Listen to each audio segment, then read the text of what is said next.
Welcome students to this live session, and this live session contains nearly 38 questions regarding the topics waves and oscillations, and also some questions in wave optics. So mostly this topic, this paper discussion consists, most of the questions are in oscillations along with waves.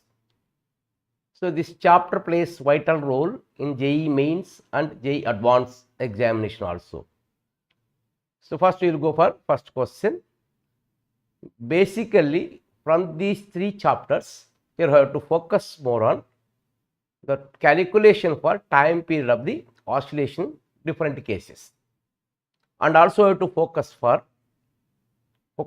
different at different positions what will be the potential energies, kinetic energy, and also the intensity of the wave, intensity of the sound wave, and also in case of Doppler effect here, what are the appropriate frequencies of the frequencies heard by observer in different cases that I have to consider, and also have to consider Doppler effect in light is also to be considered regarding this chapter. Okay, right. First question.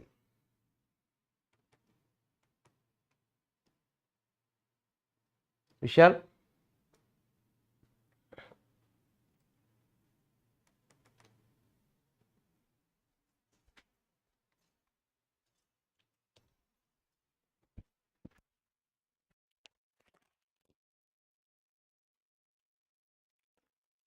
Yeah. That was not done.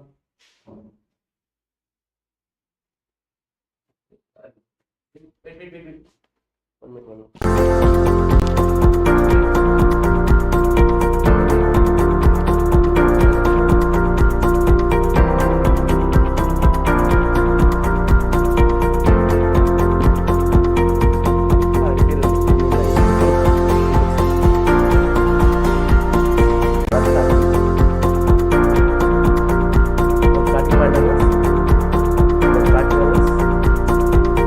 Starting onwards, that continue.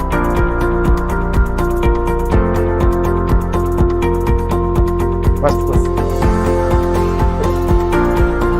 We need to start. Okay.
So y equal to a sin omega t minus kx is the equation for displacement of the wave.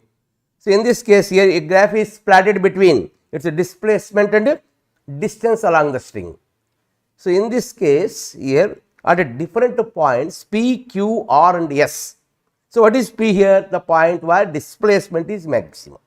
What is R? The point where displacement is maximum in reverse phase. And what is S here? S is also the point where displacement is maximum, just like as P. So, at P, S is maximum, displacement is maximum. So, here P is extreme position of the particle executing a simple harmonic motion during the propagation of transverse wave in a string. Okay. So, P is the extreme position. At extreme position, we know that velocity at point P equal to 0. Velocity at point P equal to 0. So, it is having only potential energy. So, potential energy at P is not equal to 0. In a similar way, at S also, at position S also here, it is also at extreme position. At extreme position here, its displacement is almost is equal to amplitude. So, therefore, here it is having maximum potential energy, but not equal to 0. So, at particle is at extreme position during the propagation or during the propagation of transverse wave traveling along a string. So, at extreme position of the particle vibrating in the string is here, it has maximum acceleration. So, A max, that equal to omega square A. So, at S it is having maximum acceleration, at P also it is having maximum acceleration, but at R also it is having maximum acceleration. So, P, S and R at extreme positions. So, it is both at all these positions the particle is having maximum acceleration during the propagation of a transverse wave in a string. So, on that basis, we have to take the answer. So, at extreme position all the energy is in the form of potential energy. So, kinetic energy is 0. At Q position, the particle displacement is 0. So, displacement is 0 means it is mean position, that is equilibrium position. At equilibrium position, so kinetic energy is not equal to 0 and it is maximum, but potential energy is equal to 0. So, at position Q, all the energy is in the form of kinetic energy. At position S and P, all the energy is in the form of potential energy. So, on that sense, we have to take the answer here. See the options here. The displacement of the element at point P is maximum. So, that is correct, but speed of the element at point P is maximum, it is wrong. Speed of the element at point P is minimum. Next, displacement of the element at Q is always 0. No, the displacement of the element, see here, displacement of the element Q is equal to 0 here. It is always 0. Displacement of the element at Q is always 0, not always 0. So, it is also wrong. Next, the energy of the element at R is entirely kinetic. Energy of the element at R is entirely kinetic. No, at R all the energy is in the form of potential energy. At R all the energy is in the form of potential energy. Okay. So, kinetic energy at Q is equal to all of its potential energy is 0, kinetic energy is maximum. So, at R it is, see here at R point R, all the energy is in the form of potential energy. So, on that basis here it is wrong. Next, the acceleration of the element at S is maximum. Yes, at S is equal to extreme position. At extreme position, amplitude is the displacement of the particle. So, all the energy is in the form of potential energy and acceleration is also maximum. Even though its displacement is minimum, even though its velocity is 0, it experiences maximum acceleration, that is maximum acceleration, that equal to omega square A. Omega square A is the acceleration of the particle, while the transverse pulse is propagating along a string. So, out of all this one, D is the answer for question number 2. So, we have to consider the equation of a particle directly when transverse wave traveling on a string at a particular instant. This graph is given in the problem in the data. From the given data, here I observed at P, S and R, displacements are maximum, so accelerations are maximum, and at the respective positions during the propagation of the transverse wave in a string at these respective positions, here it experiences maximum acceleration, but all the energy is in the form of potential energy and kinetic energy is equal to 0 at that respective position. But at Q here, so after some time this point P may become to this position.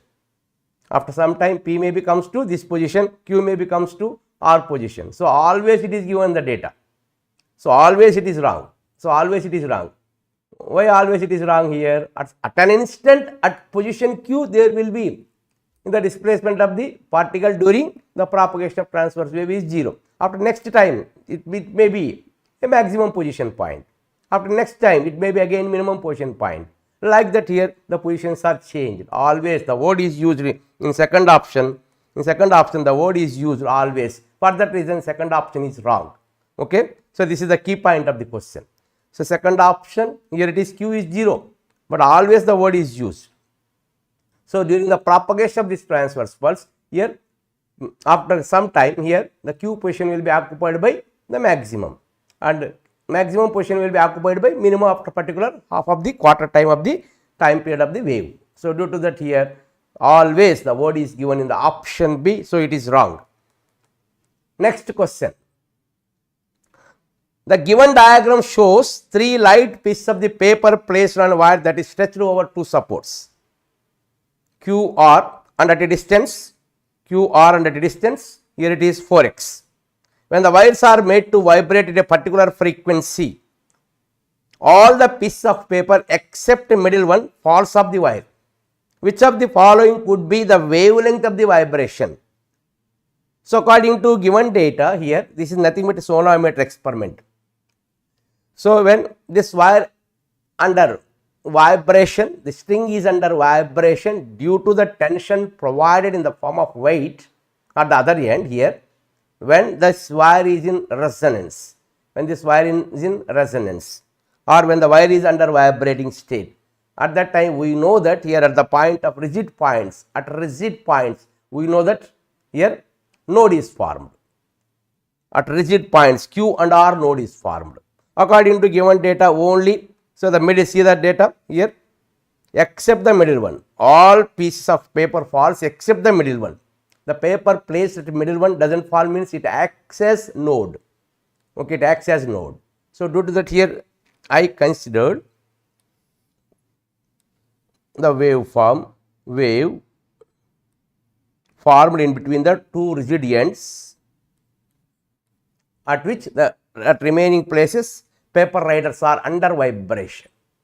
So this is the paper rider at middle position according to given data, except at the middle position remaining paper riders falls, means indirectly here this wire vibrates with 2 segments.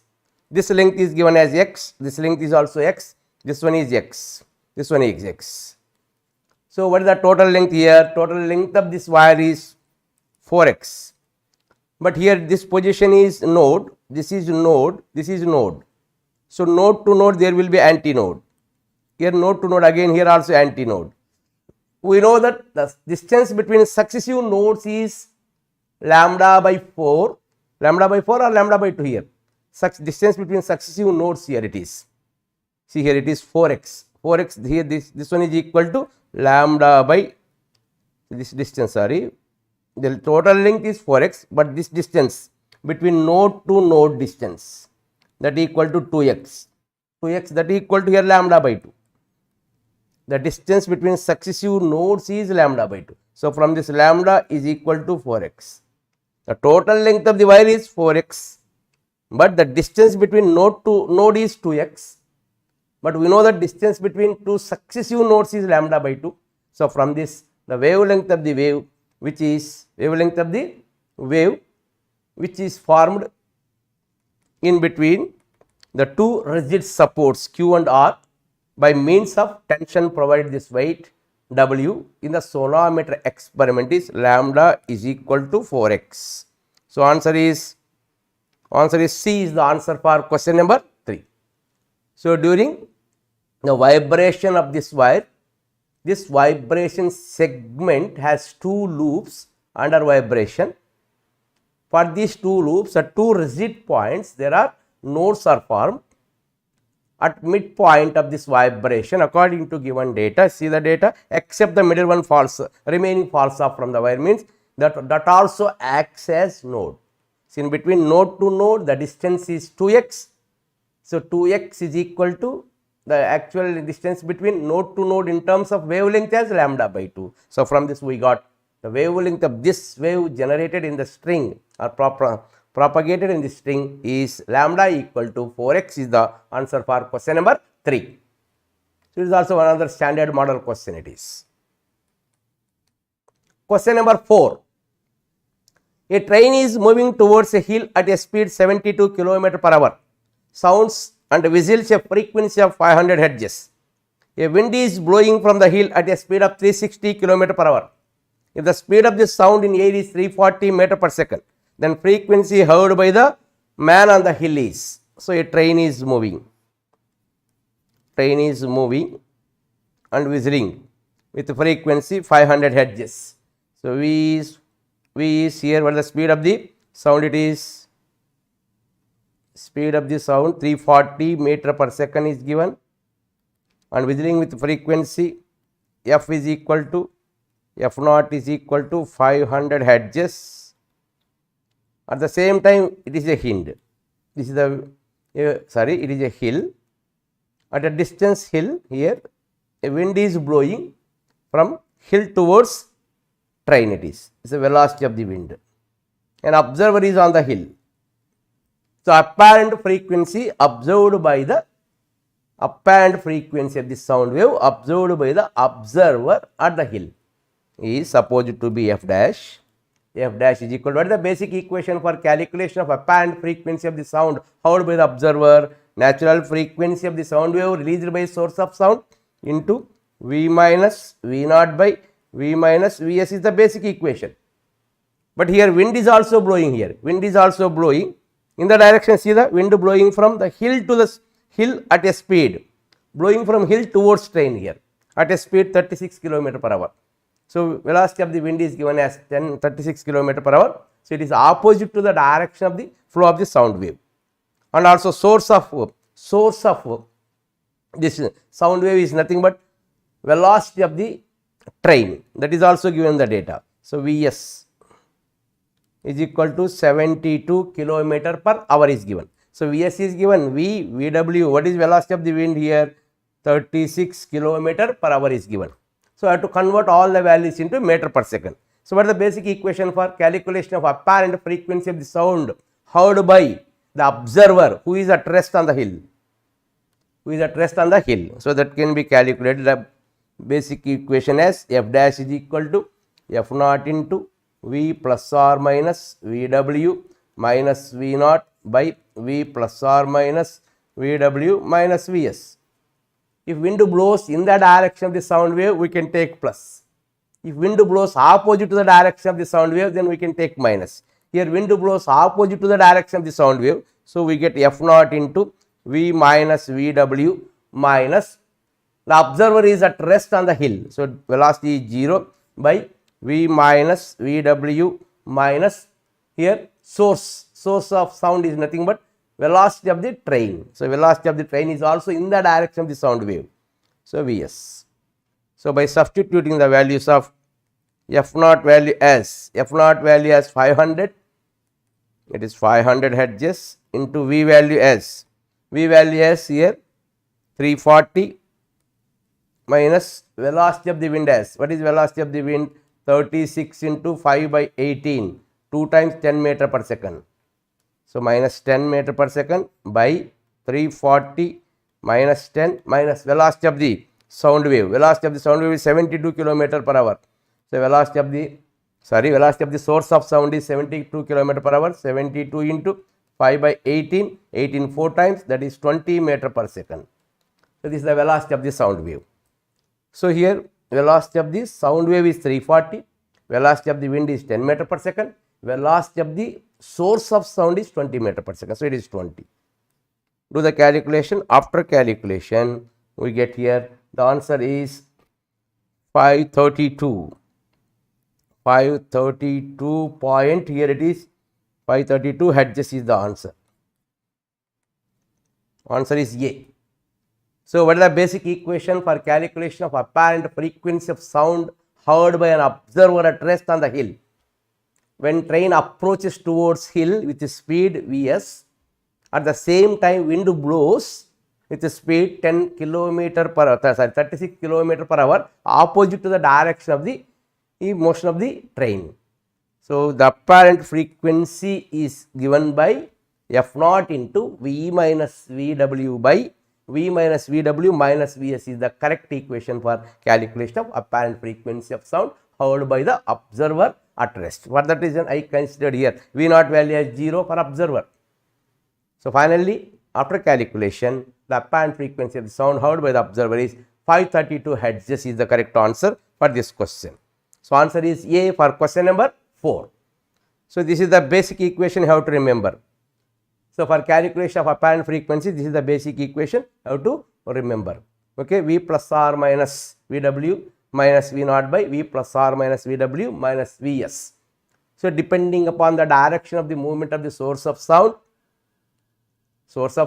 and the velocity of observer and velocity of the wind, we can take the appropriate equation for the calculation of apparent frequency of the sound heard by the observer.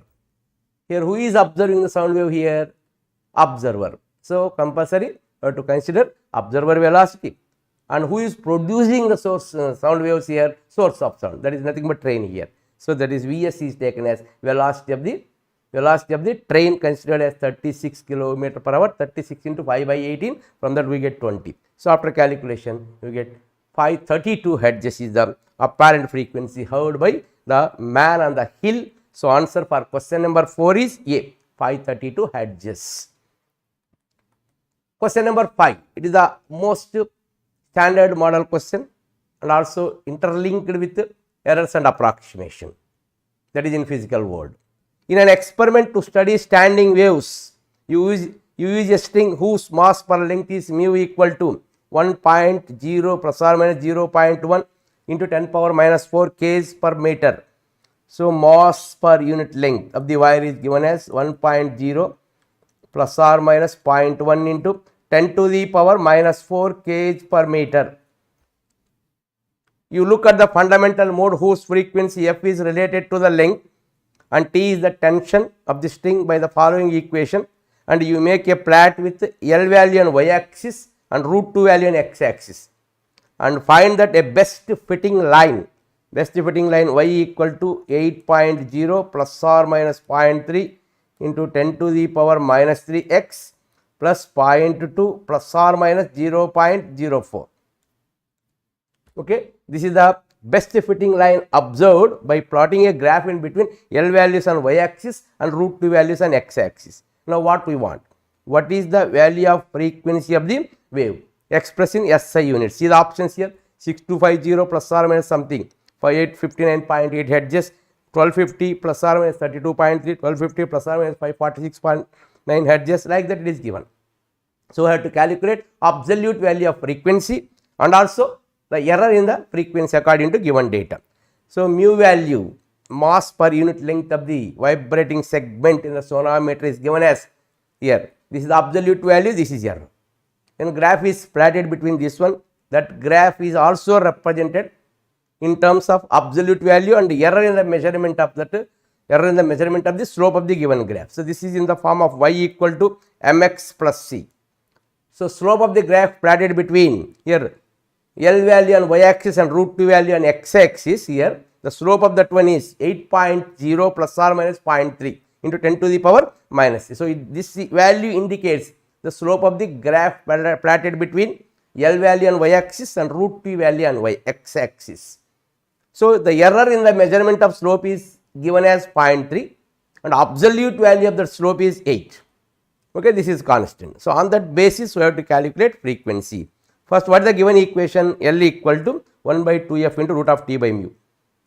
L equal to 1 by 2f into root of t by mu. So, we want f value. So, f is equal to 1 by 2L into root of T by mu. 1 by root of 2L into root of T by mu. So, here it is.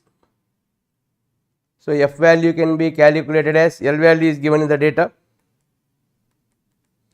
See here mu value is given, L only is given. So, from this we want F value, okay, that I have written. So, now we want what the graph plotted between this one. So, L is equal to 1 by 2F into root mu into root T. So, this is the relationship between L and root T. So, if a graph is plotted between L value on y axis and root T value on x axis, we get a straight line. So, the slope of this line, slope is equal to here 1 by 2F into root mu, 2F into root mu. So, this is the slope. That value is given as, what the slope value m. So, m equal to 1 by 2F into root mu. This value, absolute value, what the slope absolute value, 8 into 10 power minus 3. That value equal to 8 into 10 power minus 3.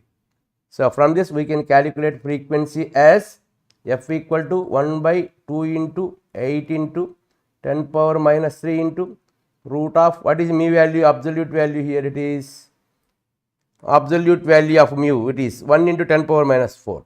So, 10 power minus 4, that equal to 1 by 16 into 10 to the power, here it is minus 2, minus 5 is there, plus 5, that equal to 6250.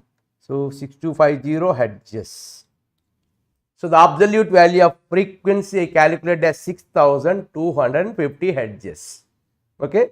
So, this is the relation given in the data. So, from this here I have written in this form as in the form of y equal to mx. This represents the slope of the given curve drawn in between L and root T. So, I considered slope m as 1 by 2 into f into root mu, but that absolute value is given as 8 into 10 power minus 3 in the data. So, from this I calculated absolute value of frequency. Now, what we want, error in the frequency from this equation again.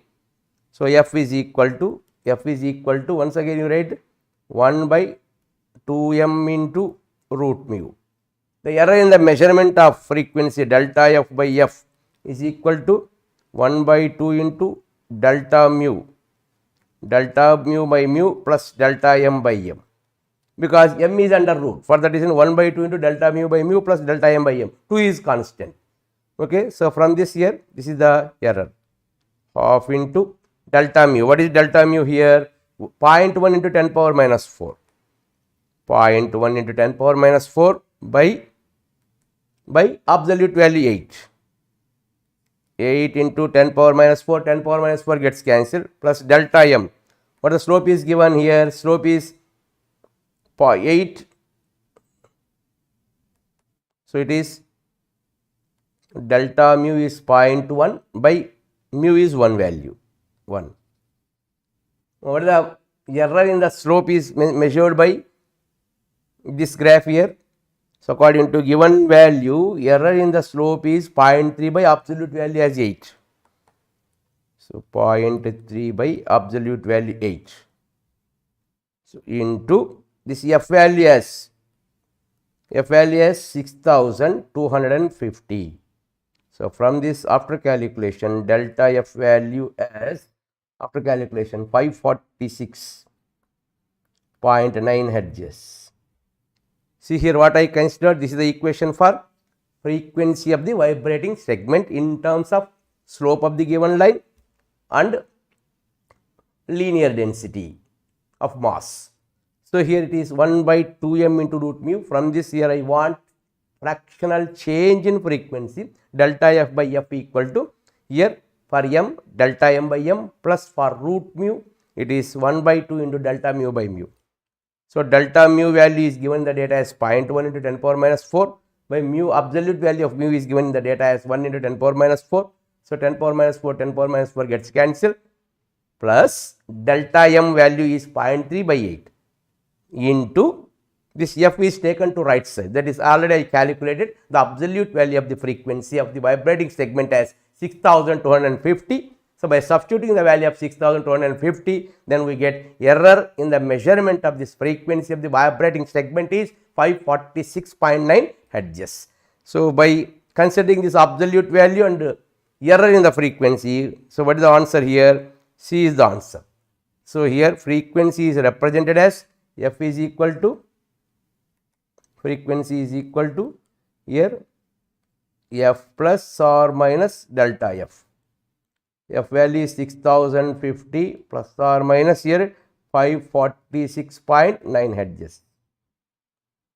This is the representation of the frequency of the vibrating segment in sonometer experiment according to given data. See in what way this question is described. So, this equation is given. So, the relation between length and tension in the wire is given. And he also quoted that here the nature of the graph plotted between L and root T is a best fitting line. Indirectly it represents a straight line having slope mx plus c. So, slope of that line I calculated. So, slope of that, what is the slope of that line here? I calculated as here it is 1 by 2 into f into root mu according to this equation. So, this value is given as absolute value is 8 into 10 power minus 3. From that I calculate frequency of the vibrating segment as 6250.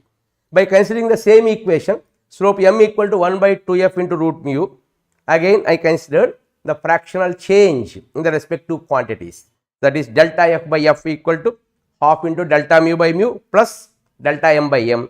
From that I calculated the fractional change in frequency measurement is 546.9 hertz. So, here the frequency of this vibrating wire or segment is represented as f plus or minus delta f. F value is 6250 plus or minus 546.9 hertz is the correct representation of the frequency in SI units. So, according to given data, so answer is C for this question. One of the most important and standard model question from this chapter, that is oscillations. Okay, right, oscillations and waves. Next question. The average density of the earth crust is 10 km beneath the surface is 2.7 gram per centimeter cube. So, from earth crust here, the average density of the earth crust at this point rho is equal to 2.7 gram per cc. Now, the speed of the longitudinal specific waves, seismic waves, the speed of the longitudinal specific waves at the depth is 5.4 km per second. Then the bulk modulus of the earth crust considering its behavior as a fluid at that depth is.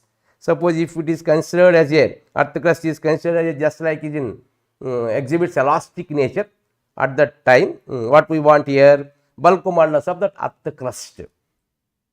So, we know that here the velocity of the seismic waves, nothing but sound waves, velocity of the sound waves in a solid medium, earth crust is a solid medium, that is V equal to square root of modulus of velocity by density. In place of modulus of velocity, we want bulk modulus, so B by rho. By squaring on both sides, we get V square equal to B by rho. So, from this we want bulk modulus is equal to V square rho.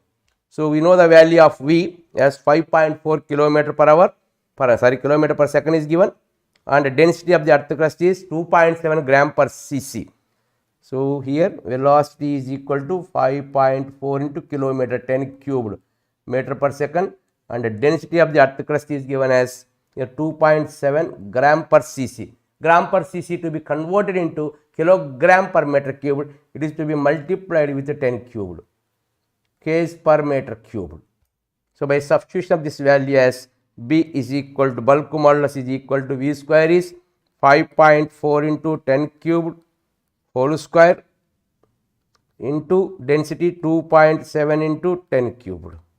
So, do the calculation. After calculation for this question, so answer is 7.1 into 10 power 10 pascals. So, 7.9 into 10 power 10 pascals. So, answer is A for question number 6. So, simple question it is, but you have to identify which formula is suitable for calculation of the bulk modulus of the earth crust. Simply you have to consider seismic waves are nothing but here these are longitudinal sound waves indirectly longitudinal waves in earth crust. When earthquake happens, then longitudinal waves, wave is released. The seismic waves are longitudinal in nature. So, the velocity of the longitudinal waves in solid media is given as V equal to root of modulus of velocity of that media divided by density of that solid media. So, here what we want, bulk modulus. So, modulus of velocity is given in terms of bulk modulus as B. So, B value is given, that we have to calculate. So, B equal to here V square rho, V value is given in kilometer per second, we have to convert into meter per second, and density is given in gram per cc, we have to convert into kilogram per meter cube. So, on that basis, after calculation, we get 7.9 into 10 power 7.9 into 10 power 10 Pascal is the correct answer for question number 6. So, answer is A for question number 6. Question number 7. Oscillator is moving according to the law x equal to x naught sin omega t. Because of the driving force F equal to F naught cos omega t acting on it. What is the damping coefficient gamma of the oscillator? The mass of the oscillator is m. The resistive force depends on the velocity v as F equal to minus gamma into mv. So, during the oscillation of the particle, damping force and also here the periodic force, driving force is also called as periodic force acts on it. Then the net force acts on this one is equal to, it is damping force plus restoring force plus periodic force.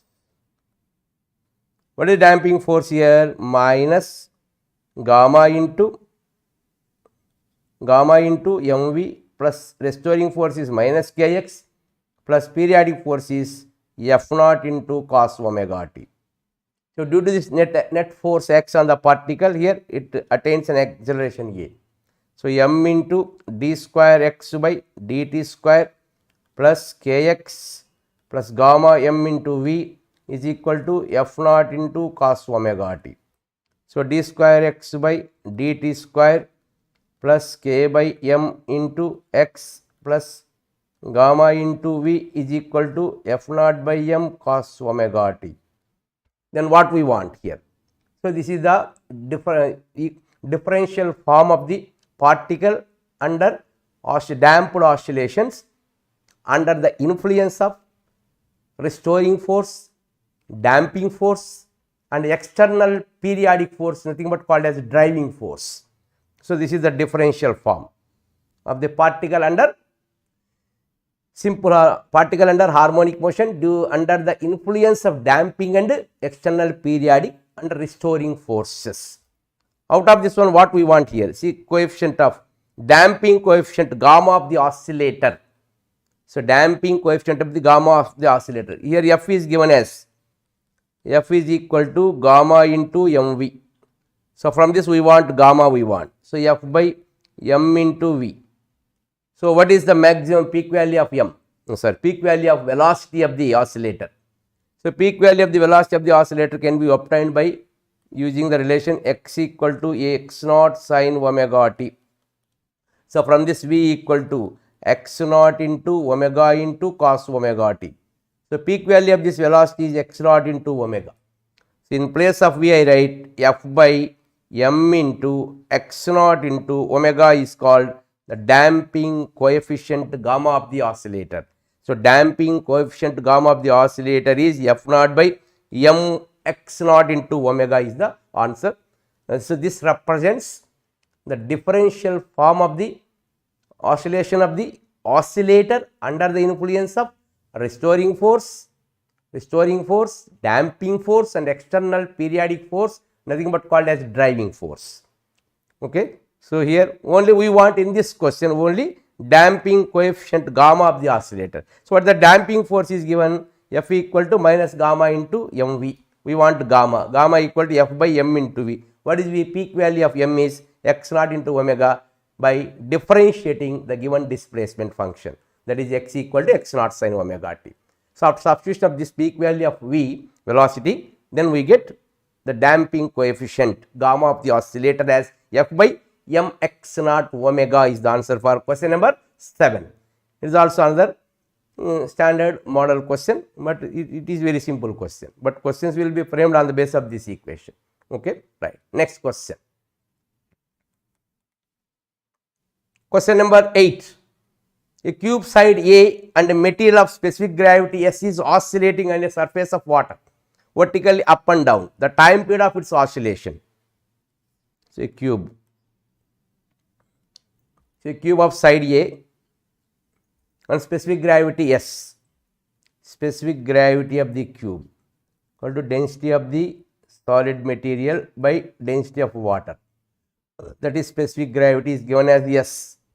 Specific gravity of the material of the cube is given as S. Nothing but density of the solid material, that is cube by density of the water. Liquid is water here. So, when it is slightly depressed, through small displacement y, then which is the reason for restoring force? The buoyant force. Buoyant force is the reason for restoring force for oscillation, small oscillation of this cube which floats on surface of water. So, slightly it executes vertical oscillations on surface of water. So, the reason for this oscillation is restoring force, that was given by buoyant force. So, buoyant force, that will give the restoring force. So, Fr is equal to minus of buoyant force.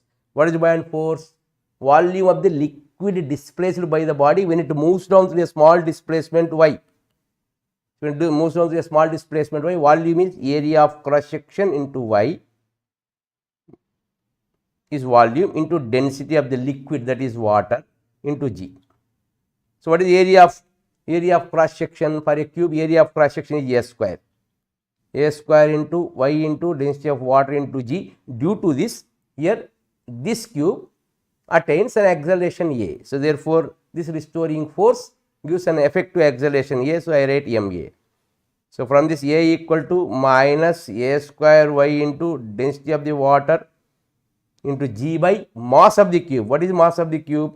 Volume into density. What is volume? A cubed into density of the solid material into density of the solid material. Volume into density. So, A cubed into density of the solid material into y. So, from this we get A square gets cancelled, minus density of water by density of the solid into G by A into y. Now, it is in the form of A is equal to, now it is in the form of A equal to minus omega square y. A equal to minus omega square y. So, now this block or cubical block whose acceleration is calculated as minus density of the water by density of the material of the cube into G by A, side of the cube, into y. Y is the small displacement at which cube was slightly depressed and executes vertical oscillations on the surface of the water. So, therefore, it is compared with the standard form of body executing linear simple harmonic motion is A equal to minus omega square y. So, from this omega square is equal to density of the water by density of the solid into G by A.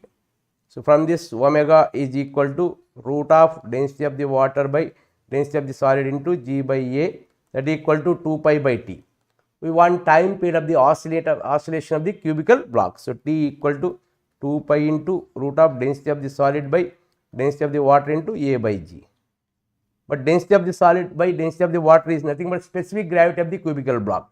Therefore, time period of this cubical block is T equal to 2 pi root of specific gravity is given as S into A by G.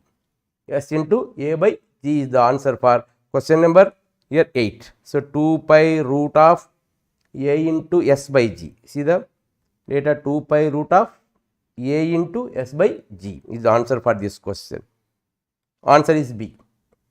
So, here when this cubical block slightly depressed down to a small displacement y, then which is the reason for oscillation of this cubical block on surface of the water in vertical direction? Nothing but buoyant force. When it is slightly displaced, buoyant force is the equivalent upward thrust on the volume, weight of the liquid displaced by this block when it moves down through a small displacement y. That is, here it is, that buoyant force is, volume is area of cross section of the cubical block into the distance up to which it moves down multiplied by in what liquid it executes oscillations, water. So, density of the water into G. Due to that, it attains an acceleration here, where m is the mass of the body under oscillation. That mass of the body under oscillation is written in terms of volume and density as A cubed into density of the solid substance.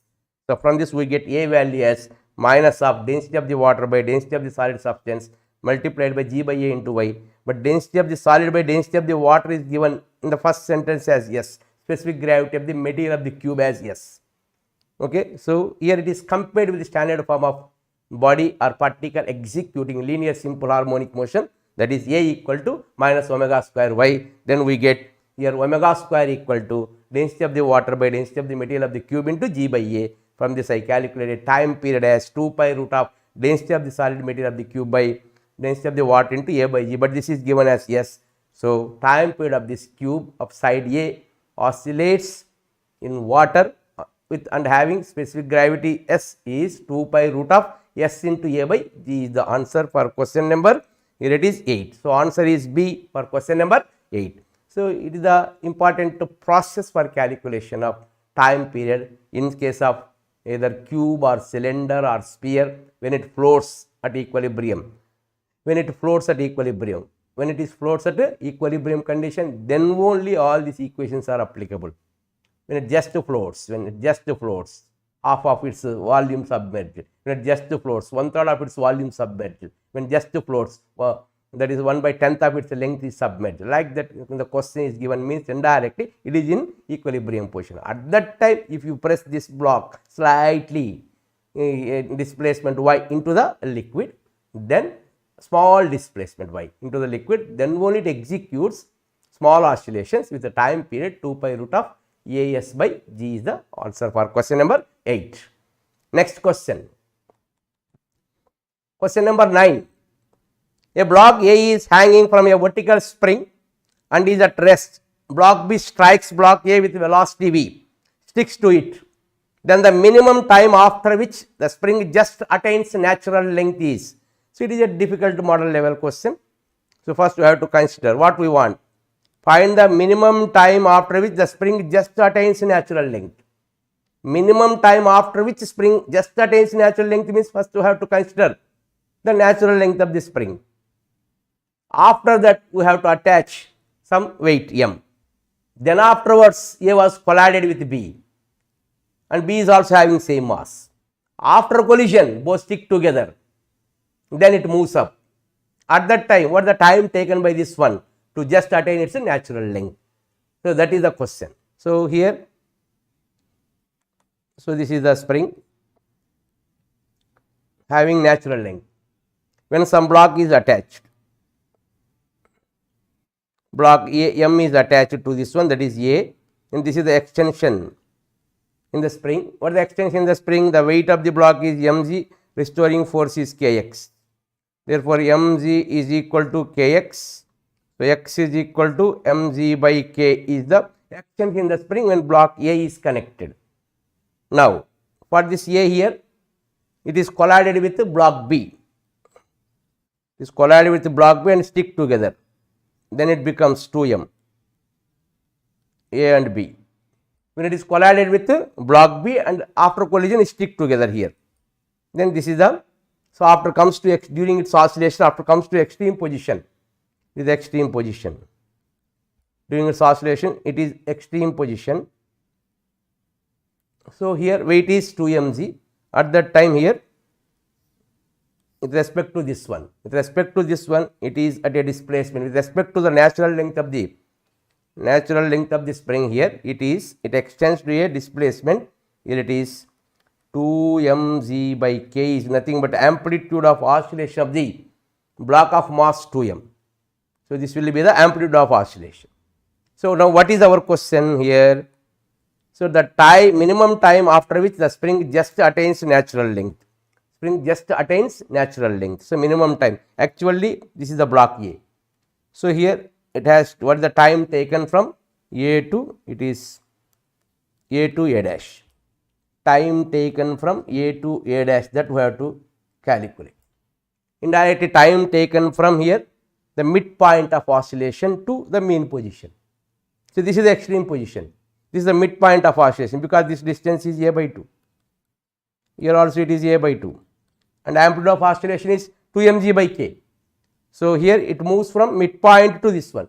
So, it strikes A was given jerk by B at this position, that is at suppose it is B dash, at B dash. So, then both will stick together and moves like this from B dash to A dash. So, indirectly it is extreme position, it is mean position.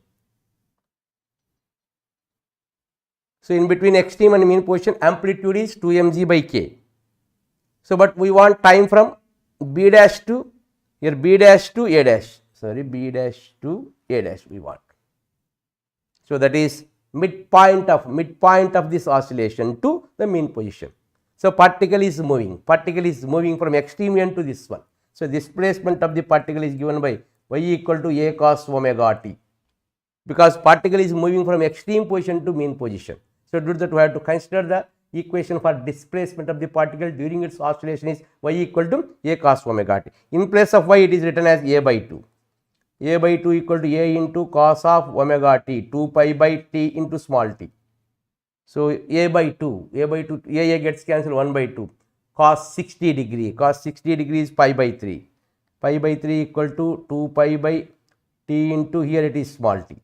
So, pi gets cancelled, t equal to small t is equal to t by 6, small t equal to t by 6. So, 1 by 6 into what is the time period of the loaded spring, 2 pi root of time period of the loaded spring of mass 2m, here it is 2 pi root of 2m by k. So, 2 gets cancelled, we get pi by 3 into square root of 2m by k. So, what the time taken by these two blocks to reach just attains the natural length of the spring is pi by 3 into root of 2m by k. So, what is the time period of the loaded spring of mass 2m? 2 pi root of m by k. In place of m, I replace it as 2m by k. So, the total time taken during its oscillation is 1 by 6th of its total time period. So, here I considered what the equation for the displacement of the particle executing simple harmonic motion when it moves from extreme position to mean position, that is y equal to a cos omega t is the basic equation. On that basic equation I replace y as a by 2 and a into cos of omega t is 2 pi by capital T into small t.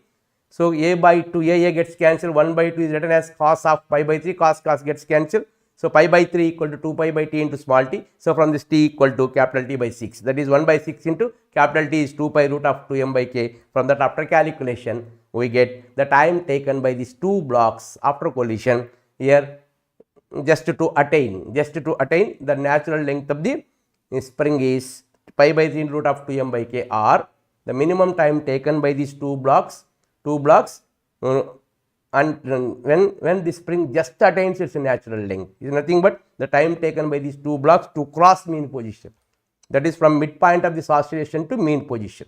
So, it is moving from midpoint to mean position, not from mean position to midpoint. So, due to that I consider the equation, it starts oscillation from extreme end. So, when particle starts oscillation from extreme end, the basic equation for displacement of the particle is y equal to a cos omega t. So, in place of y it is replaced by a by 2. After calculation we get small t equal to pi by 3 into root of 2m by k is the answer for question number 9. So, answer is B. B is the answer for question number 9. Another standard model question from this chapter. Okay, right. Next question. Question number 10. A motorcyclist is going around a circular track of radius 50 meter with a speed 25 meter per second. He is at a point X. A static siren at Y which is outside the circular track emitting sound of frequency N. How many times in an hour will the motorcyclist hear the sound of actual frequency Y? So, this is the circular path. A motorcyclist is moving on circular track. At the time of your observation, it is at position Y, X. At the same time, here a static siren is at Y. When motorcyclist is moving like this, sound waves are coming like this towards motorcyclist. So, he is the observer. When motorcyclist is at position x, then the direction of the observer velocity, that equal to v, is perpendicular to the direction of the sound waves coming towards the observer. So, no Doppler effect is observed. So, at position x, he observes natural frequency of sound waves as n. So, when it is at y dash, y, at this time here velocity is v equal to r omega, therefore, it is v plus r omega. So, sound waves are moving like this, the velocity is in this direction. So, sound waves are moving towards observer and velocity is in the direction of the observer. So, when the scooterist is at position y, this is the velocity of the scooterist v plus r omega and sound waves are moving towards the observer. Even though both are in same direction, but he observes the frequency more than its natural frequency, more than or less than. I think it is v equal to, what is the basic equation, f equal to here v plus r omega by v into, so it observes more frequency. So, here at position y, it does not receives the natural frequency of sound waves. Now, at position x dash, if scooterist is at this position, here this is the velocity of the scooterist at this time, here the sound waves are in this direction. So, the direction of sound wave is normal to the direction of the velocity of the observer. So, here also no Doppler effect is observed. So, at positions x and x dash, here the observer receives natural frequency of the sound waves even though he is in rotation along circular track of radius r with angular velocity omega. Now, at position y dash, here the velocity of this motorcyclist is v plus or v minus, here it is. Here it is r omega. So, here it is v in this direction. So, both are in this direction. So, particle moves like this. So, r omega sound wave. What is the sound wave direction here like this? So, v minus r omega or v plus r omega depending upon the direction of this rotation. Okay. So, in this case here position y dash also it does not receives the natural frequency of the sound wave. So, for one complete rotation of the motorcyclist on the circular track, if siren is kept outside at certain distance exactly on the line passing through center, this motorcyclist observes the natural frequency at two positions, that is at x and x dash position only for one rotation. So, 2 times will be the natural frequency. For 2 times will be the natural frequency. Now, according to given data, here what is the velocity here? Radius is given, velocity is given. So, v equal to r omega. So, time taken to complete one rotation. Time taken to complete one rotation by the motorcyclist is displacement covered by the velocity of the motorcyclist, that is 2 pi r by v. So, 2 pi into r is 50 by v is 25, that equal to 4 pi seconds. 4 pi seconds. So, time to complete one rotation. But what we want here? How many times in an hour? How many times in an hour will the motorcyclist hear sounds of actual or natural frequency? So, time to cover one rotation is 4 pi seconds. So, how many number of rotations per hour? That equal to here for hour how many seconds? 3600 seconds divided by time to complete one rotation, that is 4 pi. That is 3600 by 4 pi, 4 into 22 by 7. So, that is 287, 88, 7 times 88 means here 87 1 times, 17 2 times. So, it is nearly 287 times, approximately 287 times approximate. So, it is the number of rotations made by motorcyclists per hour. So, but here we know that for 1 hour, for one rotation, how many times he receives natural frequency? 2 times. So, how many number of rotations are made here? 287 rotations made by the motorcyclist per hour. So, therefore, number number of times he receives natural frequency is equal to, for rotation 2 times multiplied by number of rotations 287, that equal to, here it is 5. So, after see the data here, 573 is there, approximately 574 or 573. So, the how many times he will receive natural frequency when the motorcyclist moves on circular track, that is 573 times here. For one rotation he receives natural frequency 2 times, but I calculated number of rotations made by the motorcyclist in 1 hour.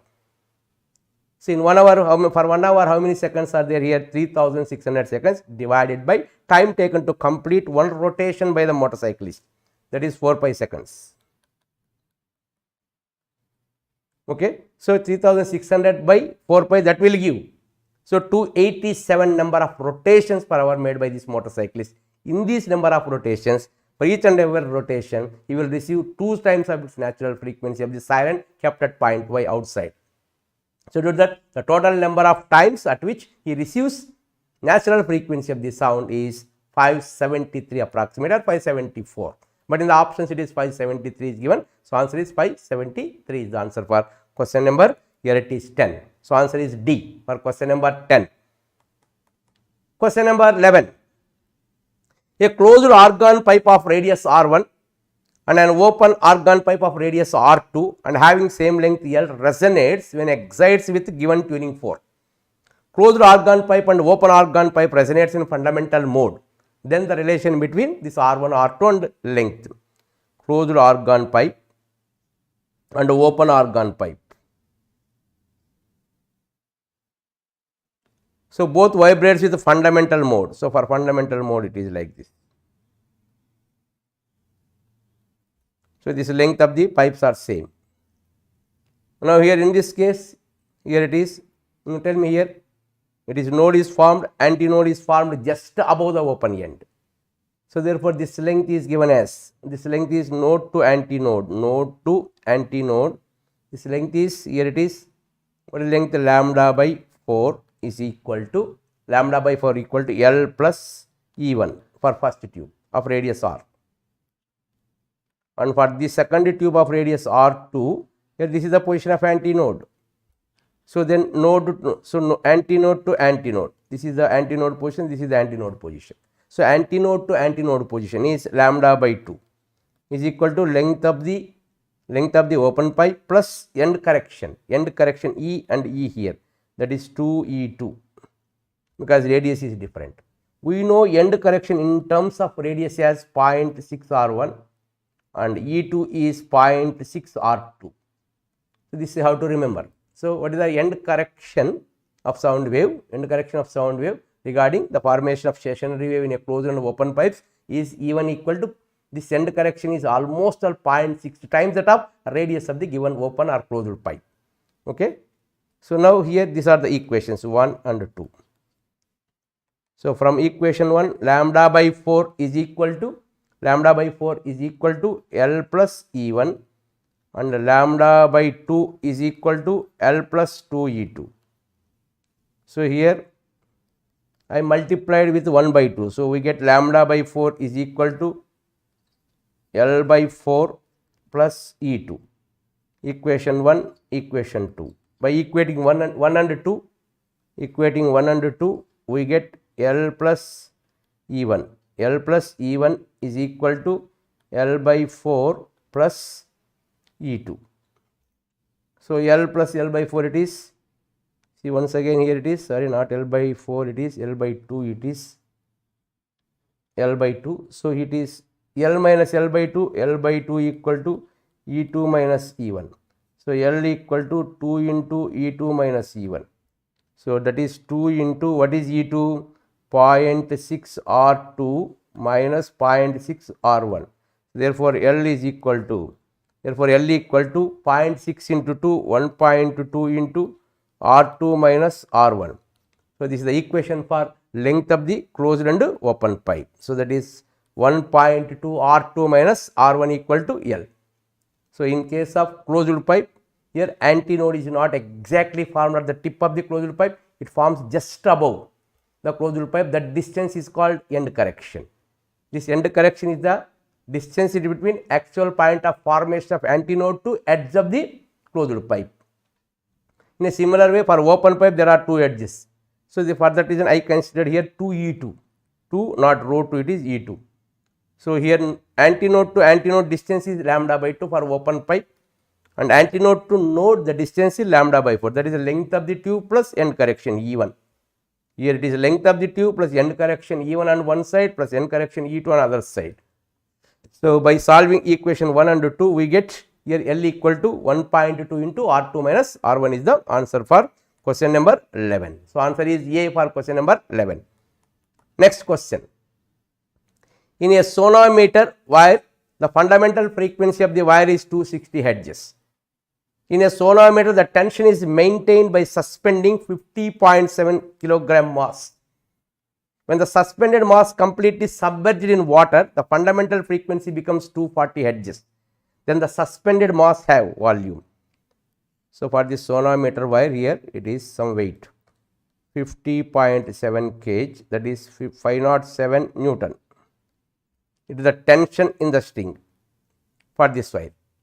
For this sonometer wire, when tension in the string is 507, the frequency of the vibrating segment is 260 Hz. So, if the same for the same wire, if this load is immersed in water, if the load is immersed in water, then here the frequency of this vibrating segment, the frequency of the vibrating segment is 240 Hz. The tension at that time is T2, we do not know the T2 value, but we know here the fundamental frequency of the vibrating segment with by means of tension T equal to V equal to the velocity of the transverse pulse is root of T by M, T by mu it is. So, velocity of the transverse pulse is V, then frequency is 1 by 2L into square root of T by mu. So, this is the equation for the fundamental frequency of the vibrating segment in sonometer wire. So, N is directly proportional to root T.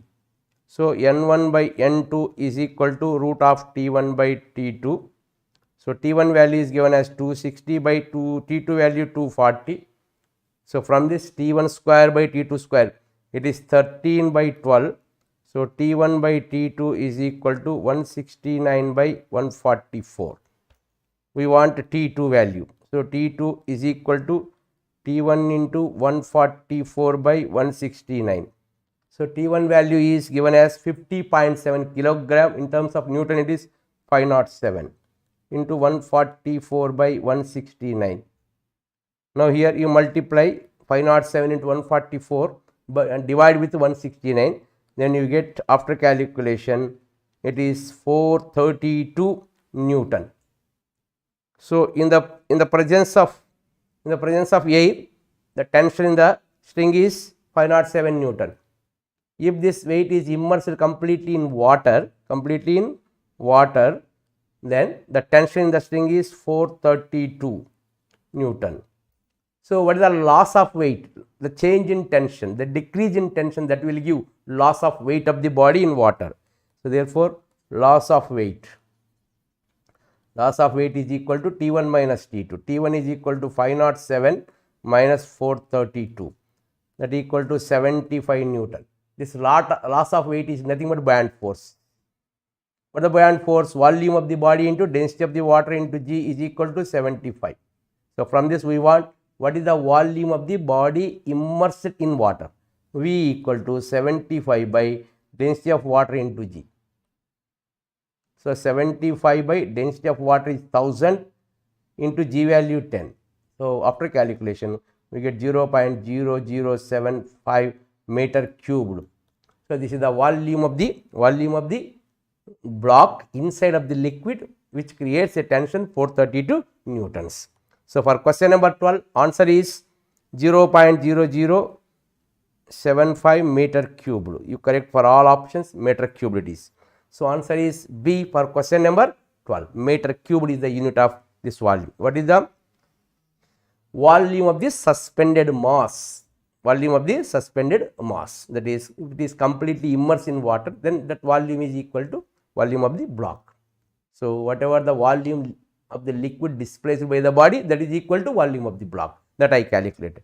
First, I have written the equation for fundamental frequency of the vibrating segment under the influence of load in the form of tension, that is n equal to 1 by 2L into root of T by mu. So, n is directly proportional to root T.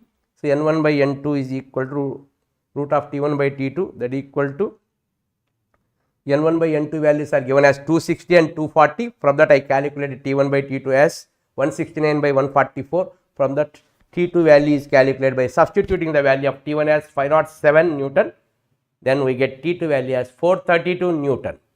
Now, this initially it is 507 kilogram, 507 Newtons.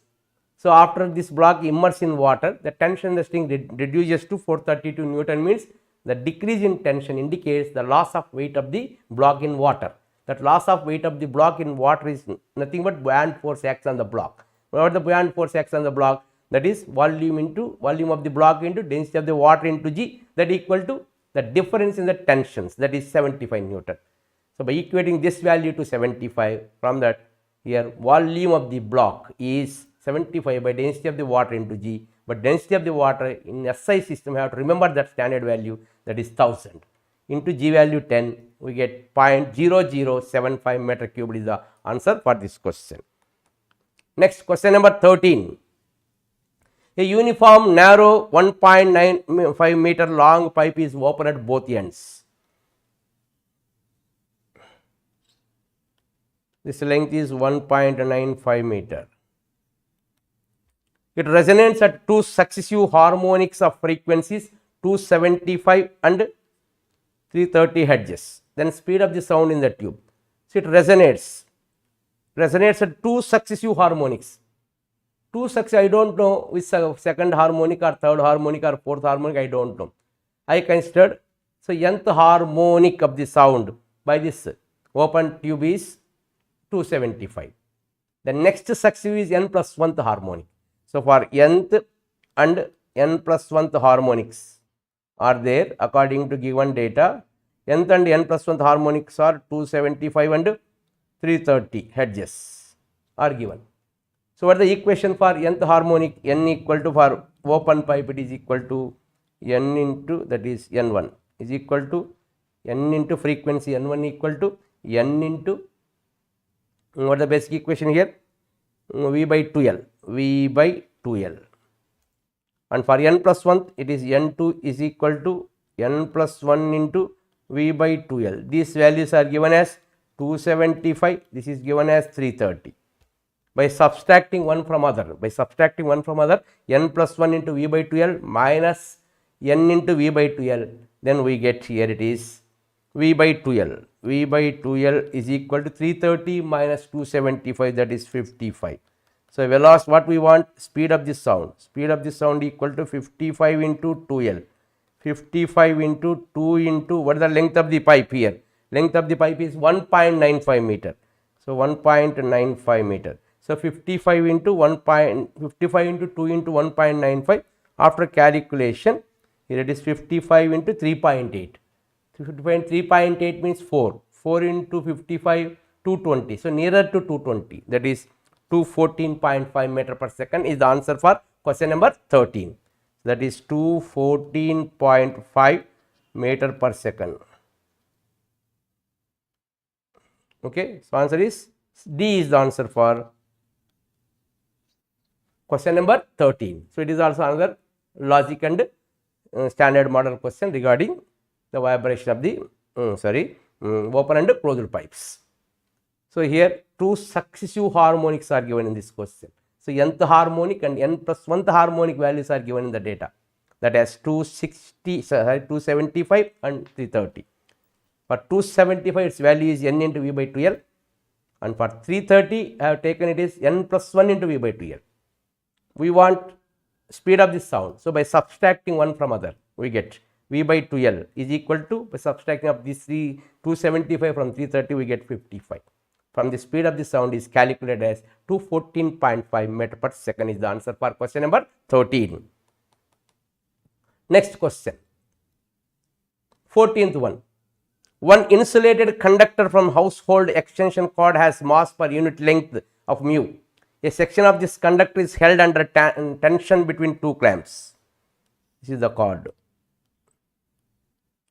So, the insulated conductor from household extension cord has mass per unit length as mu. A section of this conductor is held under tension between two clamps it is. The subsection is located in a magnetic field B directed perpendicular to the length of the conductor. When the cord carries AC current, at a frequency f, it vibrates in resonance with the simplest standing wave. It vibrates and is in resonance with the simplest standing wave vibration state. Simplest standing wave vibration means this is the simplest standing wave vibration. Now, determine the relationship that must be satisfied between the separation D of the clamps and tension T. For simplest formation of standing wave in between these two rigid points in the conducting rod or cord between the two clamps is, here it is, frequency f is equal to 1 by 2L into square root of T by mu. So, where L is the length, the distance between the two rigid supports is given as D. So, therefore, f is equal to 1 by 2L into square root of T by mu. So, f equal to 1 by 2 into, in place of L I write D into square root of T by mu. So, what we want here? Determine the relationship that must be satisfied between the separation of the D of the clamp and tension T. So, here T value we want. By squaring on both sides, f square into 4d square is equal to T by mu.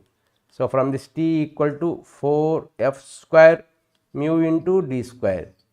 T equal to 4f square mu into d square is the answer for question number 14. So, 4 mu into f square into d square, answer is A. So, this problem seems to be lengthy, calculation is very simple. So, all the description is made in the problem. So, do not afraid in seeing lengthy questions. Okay. So, solution will be lengthy for moderate descripted problems, and solution will be very less medium, and sometimes it will be in 2 or 3 steps only for highly descriptive oriented models like this. For that reason, do not be afraid in seeing the problems which are lengthy in the question paper. So, they are compulsory just one logic on one particular logic point that question is to be supposed to be framed. That logic point have to catch. Okay. So, it is a simple question based upon simple logic on the basis of fundamental frequency of the vibrating string, but you have to assume all the description is to that fundamental frequency basic relation. Question number 15. A train standing in a stationary yard blows a whistle of frequency 400 Hz in still air. The wind starts blowing in the direction from the yard to the station with a speed of 10 meter per second, and given that speed of the sound in still air is 340 meter per second, mark the incorrect statement. So, here a train is standing in a station yard. This is the yard.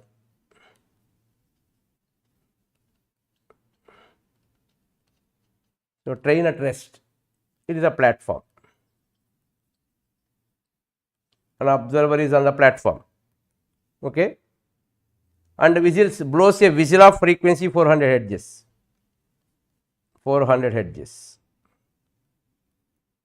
and velocity is 340 meter per second, that is 340 meter per second velocity of the sound wave. Next, wind starts blowing in the direction from yard to the station. This is the direction of wind, velocity of the wind flows from yard to station, that is platform, with speed 10 meter per second, velocity of the wind is 10 meter per second. Now, what we want? Given the speed of the sound is 340 meter per second, mark the incorrect statement. The frequency of the sound as heard by the observer standing on the platform is 400 Hz. So, because here observer is at rest, source of sound is at rest. So, apparent frequency is equal to natural frequency, that equal to 400 Hz. So, A is correct. So, answer is 400 Hz. So, the frequency of the sound as heard by the observer standing on the platform is 400 Hz. Answer A is correct. because both are at rest. So the observer receives natural frequency of the sound wave emitted by train here. Next point, the speed of the sound for observer standing on the platform is 350.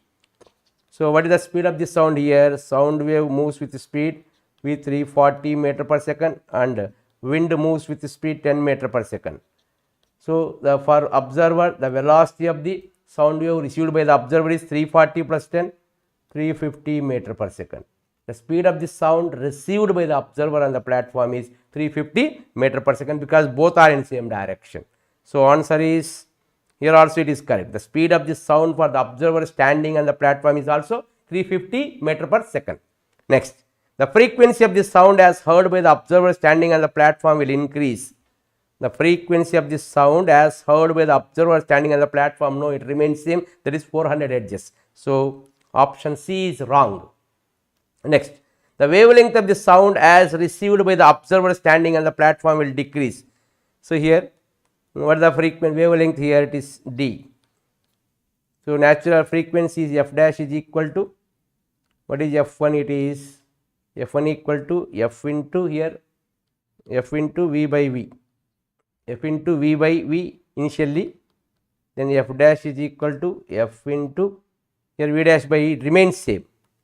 Frequency also here, the wavelength of the sound wave as received by the observer standing on the platform will decrease, no, wrong it is. It remains same. So in both cases here, C and D are wrong. So what are the incorrect statements? C and D are incorrect statements. Both are wrong. Frequency remains same and at the same time wavelength of the sound wave also remains same. So for question number 15, answer is C and D. Two options are here. Okay, right. Next question. What is the ratio of the time periods of a simple oscillation of the insulated spring mass system before and after charging of the masses? So when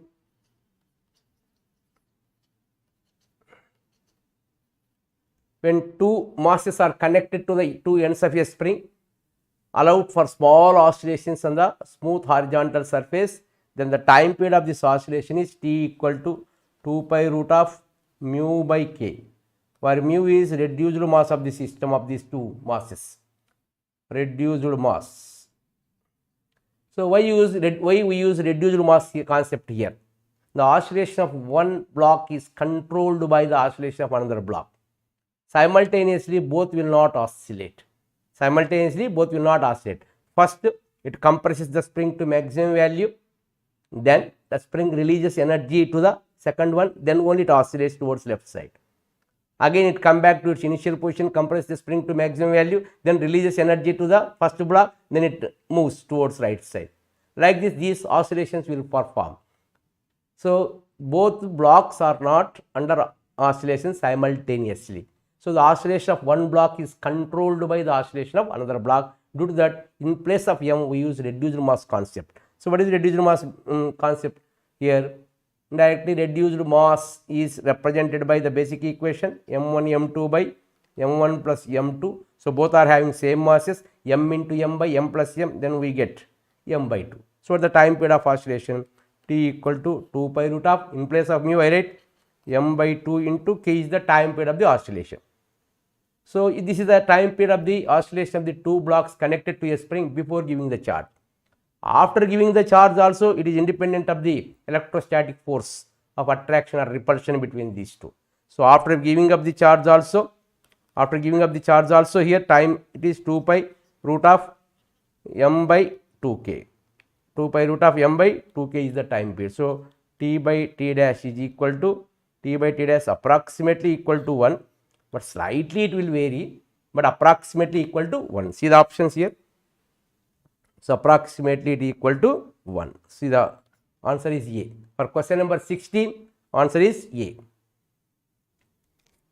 So the charges given to these blocks doesn't affects the time period of oscillation of these two blocks connected to a spring of mass m. This time period depends on mass under oscillation, that is reduced mass of under oscillation, and the force constant of the spring only. Okay, right. For question number 16, answer is A. 17th question. The time period of the simple oscillation of the plate of mass m given dimension is. So, this is the another typical model question. It is time period we want.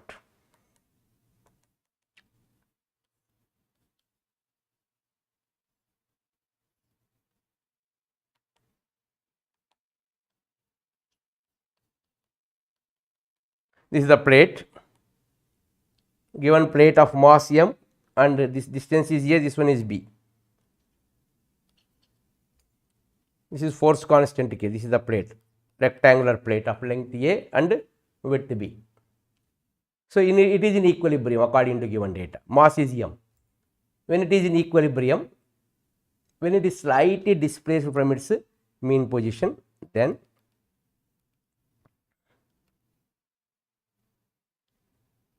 slightly displaced from its initial position, then here in this case like this.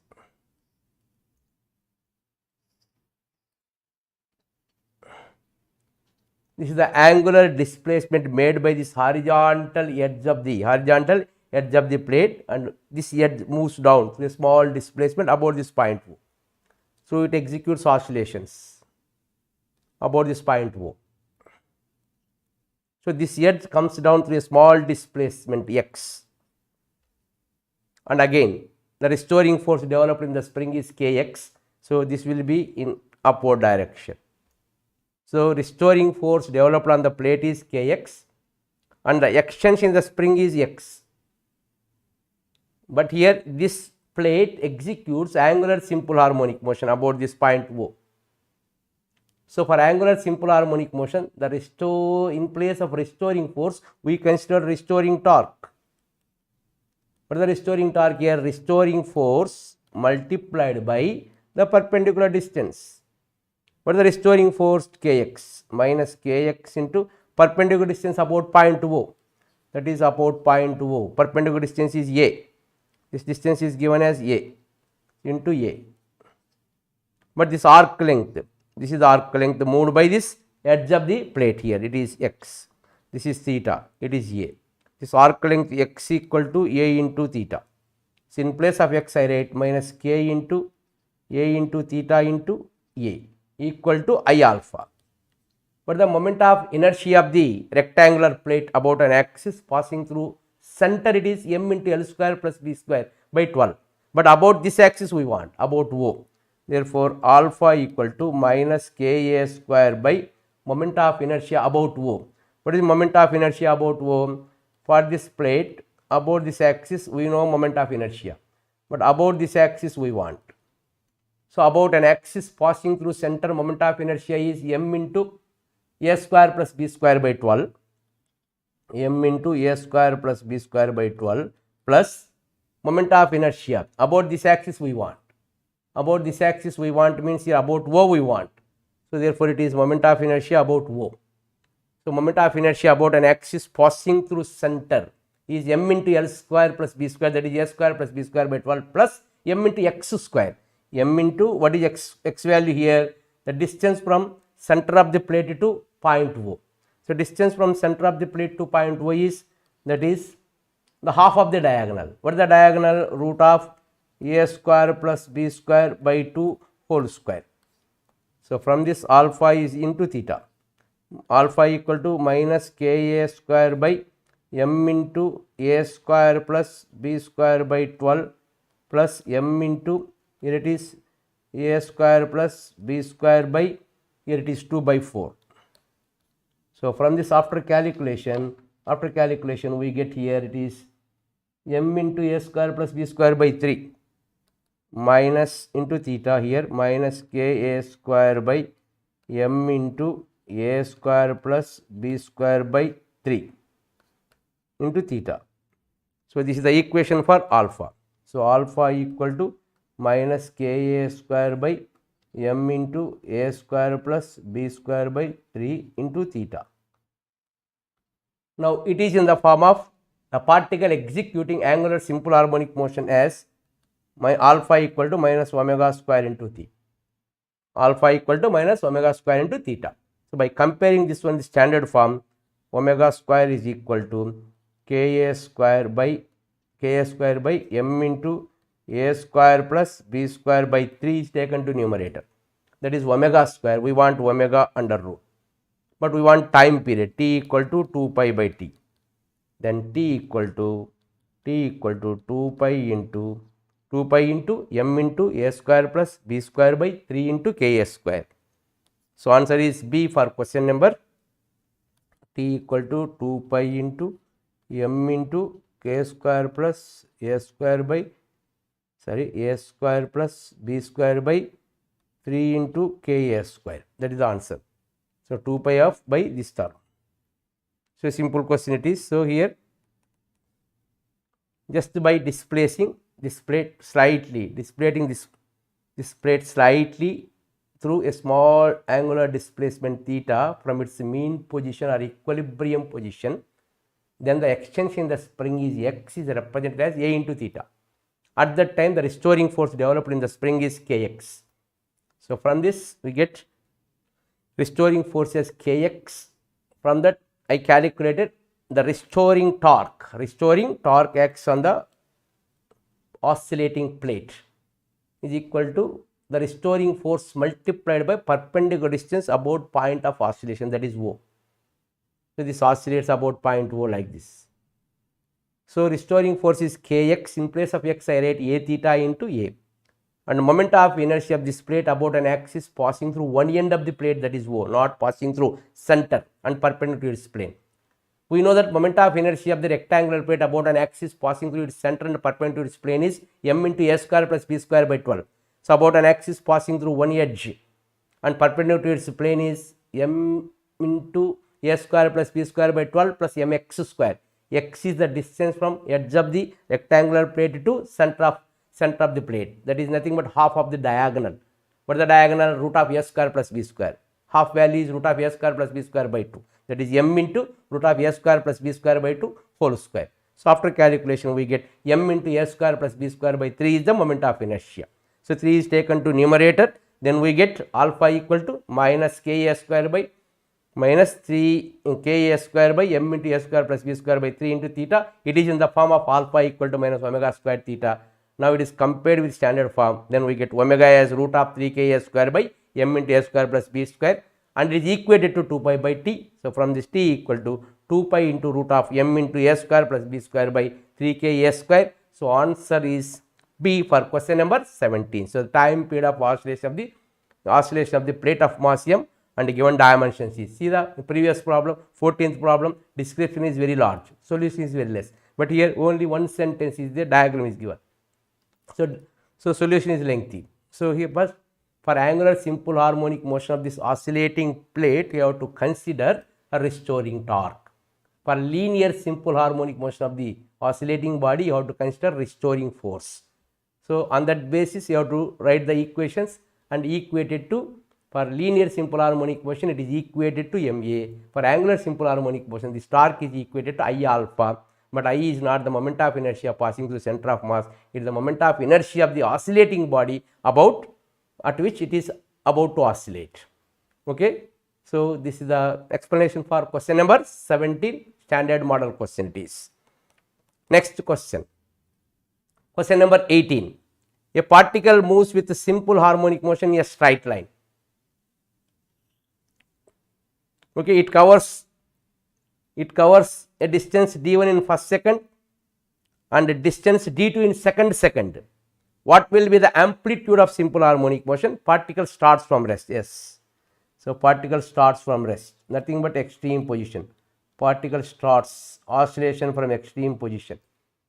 So after 1 second, it is at a distance, it covers a distance d1. So let A is the amplitude of oscillation. So this displacement is y1. Next, after 2 seconds it covers a distance, it is d2. Next second it is d2, it is d1. In first second it covers a distance d1, in next second it covers a distance d2. So the displacement at that time is y2. So always displacement is to be taken with respect to mean position. after 1 second, the distance covered from extreme position is d1. So displacement is amplitude of oscillation minus d1. So y equal to a cos omega t. In place of y I write a minus d1 is equal to a cos omega t. Equation 1. In second case here, in 2 second it covers a distance d2. So from extreme position it covers total distance d1 plus d2 in 2 seconds. Therefore displacement y2 equal to, here it is a cos omega into t2, it is t1. So y2 is a minus of d1 plus d2 is equal to a cos omega into t2. Equation 2. So equation 1 is a minus d1 equal to a into cos omega t1. Equation 2 is a minus of d1 plus d2 equal to a into cos omega into t2. So a minus d1 is equal to a cos omega into t1 is 1 second is given. Next, a minus of d1 plus d2 is equal to a cos t2 is 2 seconds. So therefore 2 omega. So here that is a into cos 2 omega can be written as 2 cos square omega minus 1. That equal to a into 2 into, in place of cos omega, from first equation what is cos omega? Cos omega equal to a minus d1 by a. A minus d1 by a, substitute cos omega from equation 1. Therefore it is a minus d1 by a whole square minus 1 equal to a minus of d1 minus of d2. So from this we get a into 2 into a square plus d1 square minus 2a d1 by a square minus 1 equal to a minus of d1 minus d2. So after calculation here, by doing cross multiplication and taking a terms towards one side and d terms towards other side, then we get amplitude of oscillation a equal to 2 d1 square by 3 d1 minus d2. So do the calculation. After calculation we get here by sending this a square. So by doing cross multiplication, sending a terms towards one side, remaining terms towards other side, then we get amplitude of oscillation is 2 into d1 square by 3 d1 minus d2 is the answer for this question. It is another standard model question. It is 2 into d1 square by 3 d1 minus d2 is the answer. See here, in first second it covers a distance d1, in second it covers a distance d2, and it starts from rest, means it starts from extreme position. So when a particle starts oscillation from extreme position, its a displacement is given by y equal to a cos omega t. So y equal to a cos omega into t1 is 1, and for second case it is displacement is that in second it covers a distance d2, in first second it covers a distance d1 from extreme position. So displacement is taken from mean position. So in second case displacement is here a minus of d1 plus d2, that equal to a cos omega into, in place of t2 I have written 2 seconds. So from this here, by writing cos 2 omega as 2 cos square omega minus 1, by substituting cos omega as a minus d1 by a in this equation. So after calculation we get amplitude of oscillation of this particle is 2 d1 square by 3 d1 minus d2 is the answer for this question. Okay. Next question.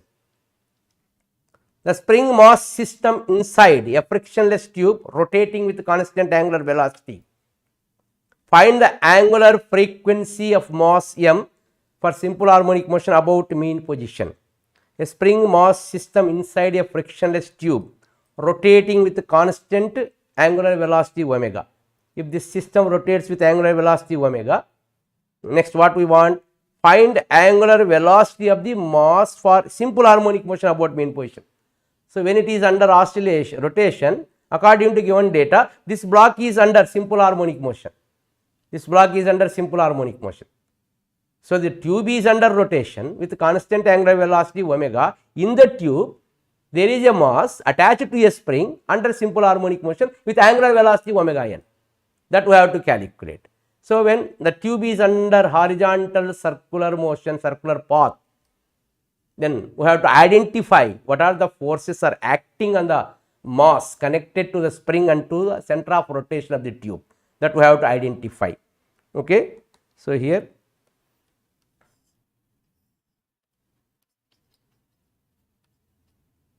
when it is in equilibrium position, let L is the length of the spring. L is the length of the spring, at the same time length of the tube, suppose it is at the edge.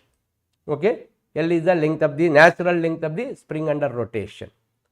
So, when it attains angular velocity omega, at that time here without rotation natural length of the spring is L.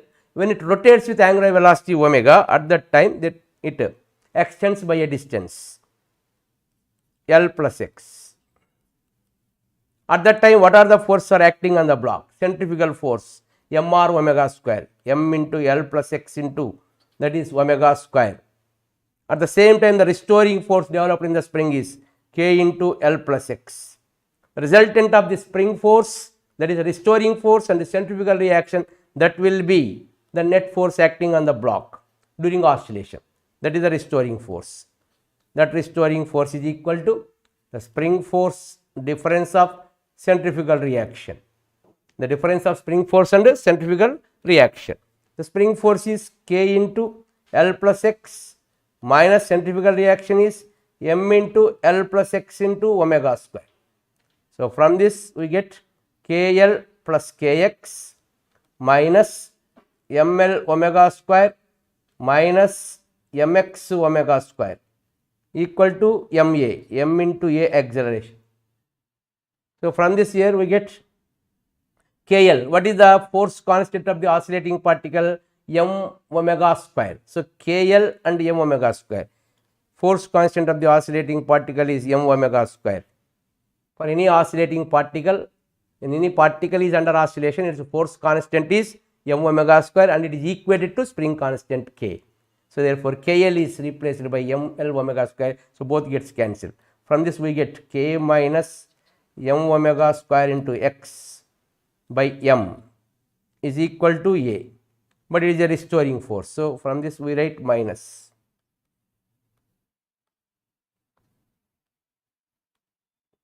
So, it is compared with the standard form of a equal to minus omega square x. So, from this omega square is equal to k minus m omega square by m under root, that is omega n. Okay. When it is under rotation with angular velocity, here it is omega n, that is the angular velocity of the particle under, angular velocity of the particle under simple harmonic motion. So, omega is the angular velocity of the tube under rotation. Here omega n is the angular velocity of this block under simple harmonic motion according to given data. So, that we want, that equal to root of k by m minus omega square is the answer for this question. So, answer is C, root of k by m minus omega square. So, what is the basic equation you have to consider? The net restoring force. Net restoring force is the difference of spring force and centrifugal reaction. So, spring force is, difference of spring force is, it is k into L plus x, where x is the exchange in the spring, minus centrifugal reaction is mr omega square, or is L plus x into omega square, and it is equated to ma. From this I have written the equation for A, and it is compared with the standard equation. A equal to minus omega n square x, where omega n is the angular velocity of the oscillating block connected to a spring. Omega is the angular velocity of the rotation of the tube, consists this block connected to a spring to center of rotation. So, omega is the angular velocity of the rotation, omega n is the angular velocity of the oscillating block connected to a spring. So, that I calculated as root of k by m minus omega square is the answer for question number 19. Question number 20. Consider the given system of ball of mass m and massless rod and two springs. Find the ratio of capital L by L square for which system will be unstable. When will system will be unstable? If the restoring torque will be more than 0 or less than 0, then the system is in unstable. If restoring torque is equal to 0, then system is said to be in equilibrium, rotational equilibrium, here vibration equilibrium in this case. The system is said to be in equilibrium, that is stable, then net torque on this one or restoring torque acts on this one is 0. That we have to consider. So, net torque is equal to 0. If net torque is less than or greater than 0, then system is said to be in unstable position. So, we have to equate. System is in stable position. Okay, for unstable condition, net torque may be either less than or greater than 0. So, now here on this given data, the system is to be slightly displaced from its equilibrium position. Then we have to consider the net torque and it is equated to either less than or greater than 0. Then only we can identify the condition for unstable state of the system.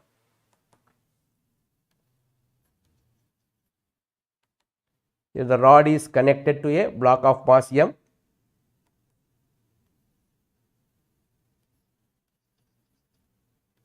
And it is again connected to another block of another spring of force constant K. And it is pivoted. So, this rod is massless rod is given, this length is L and this distance is given as A, the total length is L. So, this massless rod consists a block of a sphere of mass m or block of mass m at its topmost position is pivoted at this point O, and it is connected to two springs of force constants K at a perpendicular distance A from two rigid supports. Now, the rod is in equilibrium according to given data. When it is slightly displaced from its equilibrium position like this, displaced from its equilibrium position, this is length L, displaced by an angle theta, then this distance is, tell me what this distance here, this length is L, this distance is x is equal to L theta. So, the weight of the block is mc.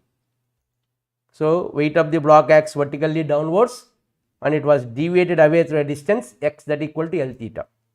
At the same time, at this point here, this rod at this point, this spring extends by a small displacement, this distance is A.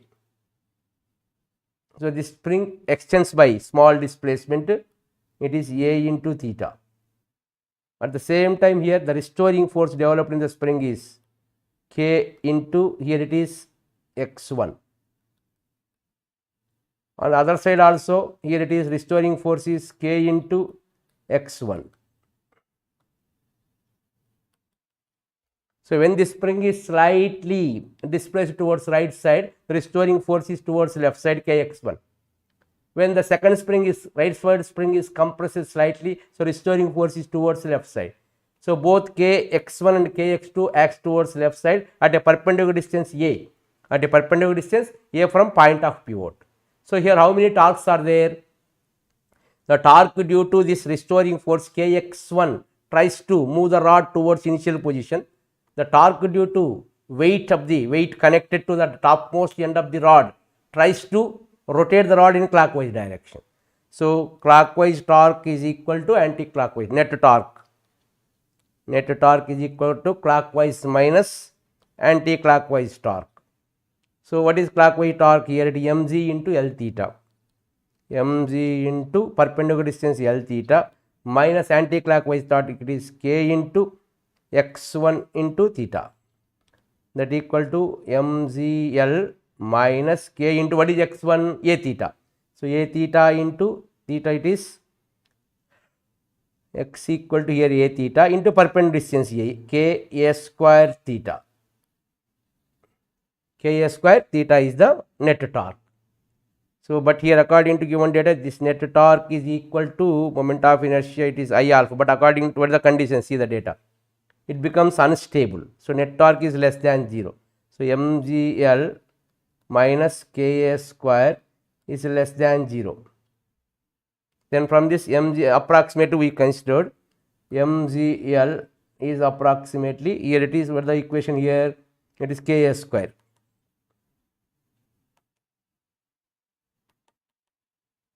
Ka square. What we want here, L by A square. L by A square is approximately K by mg. L by A square is K by mg is the answer.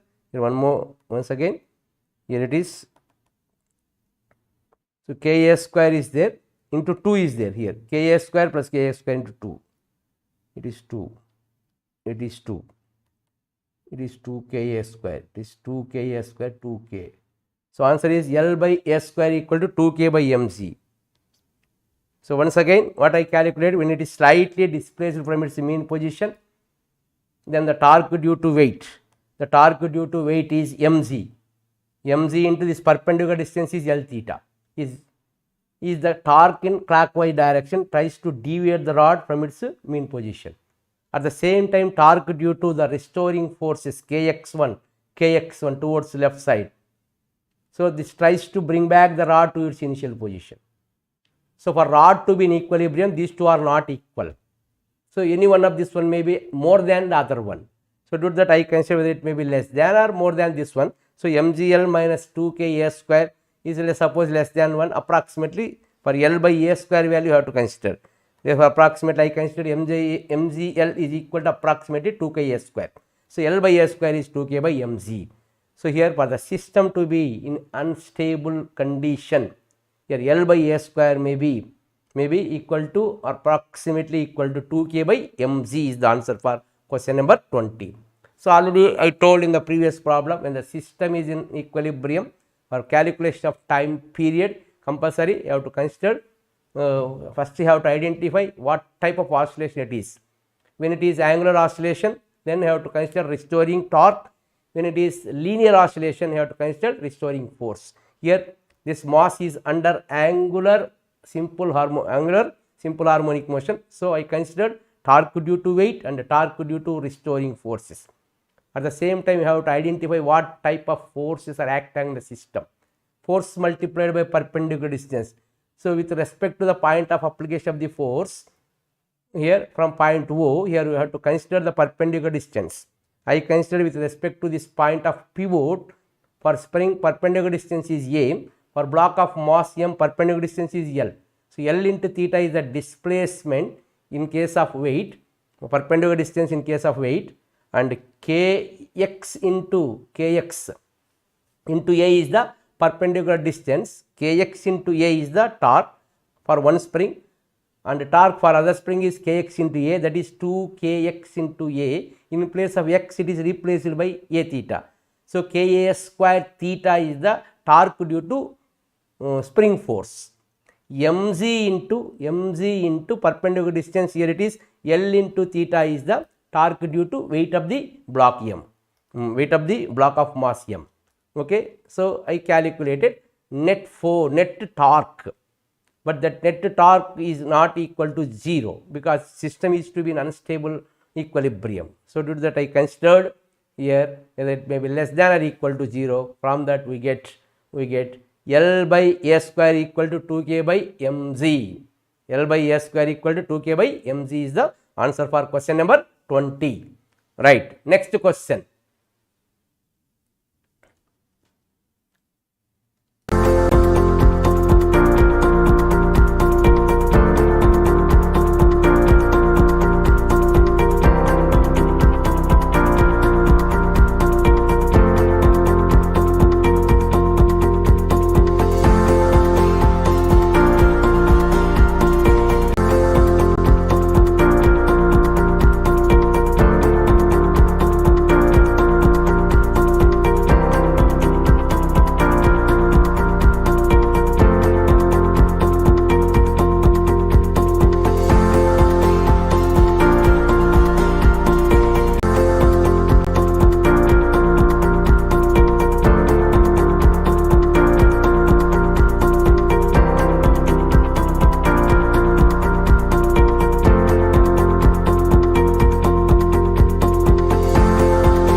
Next question. Next question 21. Consider the given system of mass m and spring constant k. Find the maximum value of B so that system performs simple harmonic motion. Neglect the mass of the connecting rod. Here also we consider a rod is pivoted at this point, connected to a spring of force constant k and a block of mass m, and this length of the light rod is B.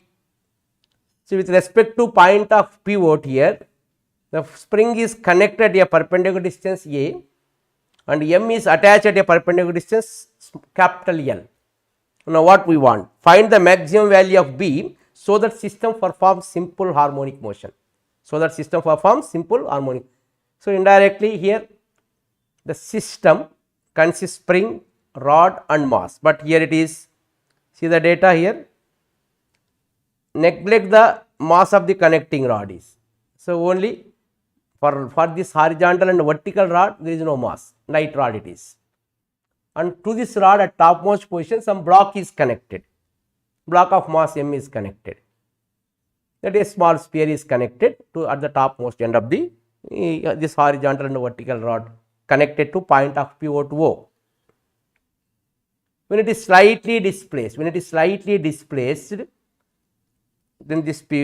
rod is slightly displaced like this, it comes like this. So the spring connect, it will be extended like this, it will be slightly, it comes down. So when this horizontal rod is slightly displaced to small angular displacement theta, then spring may extends x displacement, at the same time here this mass m may displaces small displacement y, not vertical displacement, it is horizontal displacement y. Imagine you have to consider a very small displacement, you displace slightly from its equilibrium position, then at the time of your observation the displacement, angular displacement of this rod is theta with respect to point O, then spring extends by displacement x. So due to that restoring force is kx and weight is mg, perpendicular distance is y here, perpendicular distance not y here, this is the arc length here. So this perpendicular distance, what is the perpendicular distance for this mg? For this mg, this is the perpendicular distance here L. So this arc length we want, so that y is equal to L into theta, y equal to, here it is L into theta is the perpendicular distance, weight is mg, okay, this length we want. So in this case the restoring torque acts on the system. So restoring torque acts on the system is equal to torque due to weight mg into perpendicular distance, here it is L into, what is the perpendicular distance, here it is, so this is L value. So when it slightly displaces, this block comes down like this, this arc length we want theta, this arc length is equal to, here it is this L into theta. So this L into theta is the arc length, so mg into L into theta, difference of, here the torque due to spring force, it is torque due to spring force is kx into perpendicular distance A. So therefore mgl difference of k into x equal to A into theta into A equal to I alpha. So alpha is equal to mgl difference of Ka square into theta by I, moment of inertia.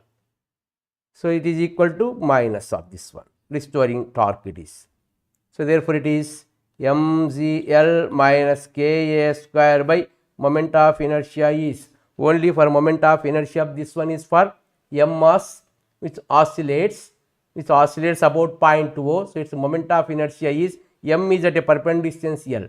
So ml square it is, ml square equal to alpha into theta here. So that is, it is in the form of alpha equal to minus mgl minus Ka square by ml square into theta. So what we want, see the question here, we want here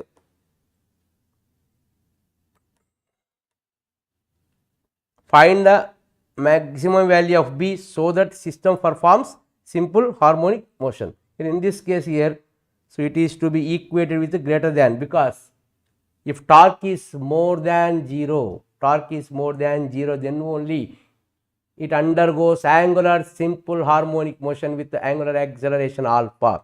So, for having alpha not equal to 0, then torque is to be greater than 0. Therefore, MCL is greater than Ka square. Ka square or Kb square, here it is. This distance is A, this distance is B. So, okay, Kb square it is in place of, so it is B into theta. In place of L, it is given as B. MGB. Okay, MGB, therefore B greater than Ka square by M. See the options here. Ka square by M. Ka square by M into G is there. Yes, G is there.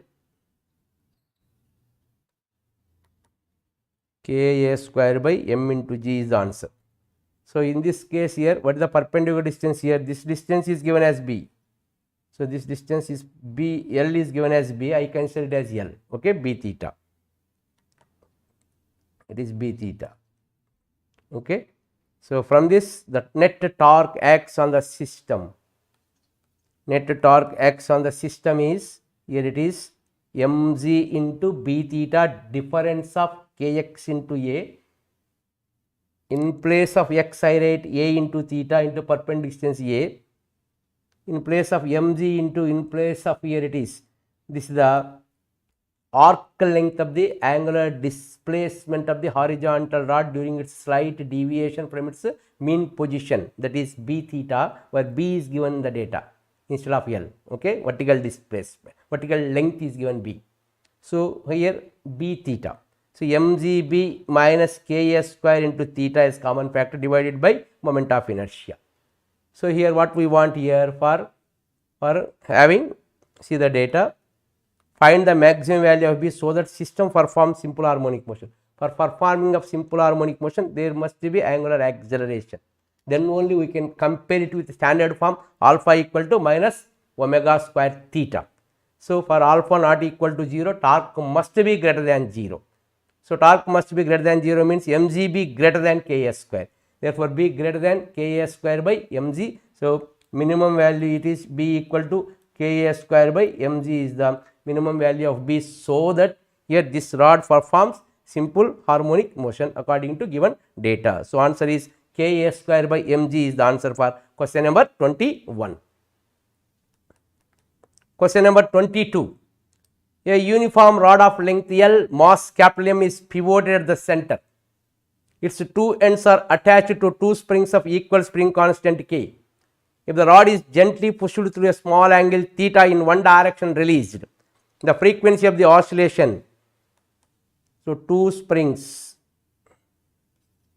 are connected to a rod at two ends like this. These springs are having same force constant K at two ends. When the rod is slightly displaced about this pivot, so this is the displacement, indirectly slightly displaced through angular displacement theta, not linear displacement. When the rod is slightly displaced through an angle theta from its pivoting point, then this is the extension in the spring. Here also this is the extension in the spring. At the same time, the restoring force developed in the spring is Kx. Here restoring force developed in the spring is Kx. So, this rod allowed to oscillate about point O. So, rod is under angular simple harmonic motion. So, due to that you have to consider restoring torque. So, what is the restoring torque acts on the rod? Minus of, here force is Kx. These two Kx and these two forces Kx and Kx constitute couple in same direction, tries to rotate the rod in same direction. So, due to that it is 2 Kx into, here perpendicular distance is, length of the rod is L. So, it is perpendicular distance is L by 2 about point of pivot. So, therefore, minus 2K into x. What is the arc length here? X equal to L by 2 into theta into perpendicular distance is L by 2. That equal to minus 2K L square by 4 into theta. that equal to minus k L square by 2 into theta is the restoring torque. Due to that, I write it is equated to I alpha. So from this, alpha equal to minus k L square by 2 into moment of inertia of the rod about an axis passing through its center and perpendicular to its plane is ml square by 3. So that equal to ml square by 3. So therefore it is minus 3 by 2, 1 minute, okay, it is minus k L square 2k x into L by 2 is the perpendicular distance, 2k into x is L by 2 into theta into L by 2, so L square by 4. So k L square by 2 into theta is moment of inertia about an axis, not ml square by 3, it is ml square by 12. So moment of inertia of the rod about an axis passing through center and perpendicular to its plane is ml square by 12. So from this we get minus 6k by m, 6k by m into, here it is theta is there, equal to alpha. It is compared with the standard form, alpha equal to minus 6k by m into theta, that equal to minus omega square theta. So omega equal to root of 6k by m, then time period of oscillation of the rod is 2 pi root of m by 6k. From this, frequency of oscillation of the rod is 1 by 2 pi root of 6k by m is the answer. So what we want here, the frequency of the oscillation of the rod is 1 by 2 pi root of 6k by m is the answer for question number 22. So when the rod is slightly displaced from its mean position through an angular displacement theta, then the restoring force acts on the rod in opposite directions kx and kx, but they constitute torque in same direction. So due to that, I considered the net torque is restoring force multiplied by perpendicular distance plus restoring force multiplied by same perpendicular distance, that is minus 2 kx into L by 2. So where x is here, arc length x is equal to here it is L by 2 into theta, because it oscillates about an axis passing through center. So that with the edge here, it moves to a displacement theta. So that arc length is L by 2 into theta. Now here, by substituting that arc length as L by 2 into theta, we get restoring torque is minus 2k into L square by 4 into theta, that is minus k L square by 2 into theta. From that, I calculated angular acceleration alpha, that is minus k L square by 2 into moment of inertia of the rod about an axis passing through center and perpendicular to its length is ml square by 12. So after calculation, we get alpha value as minus 6k by m into theta, compared with the standard form of alpha equal to minus omega square theta. So from this, omega square equal to root of 6k by m. From this, time period of oscillation of this rod is 2 pi root of m by 6k. So from this, frequency of oscillation of the rod is f equal to 1 by 2 pi into root of 6k by m is the answer for question number 22. So answer is D for question number 22. Next question, 23. The transverse displacement of the wave on a string is given by, y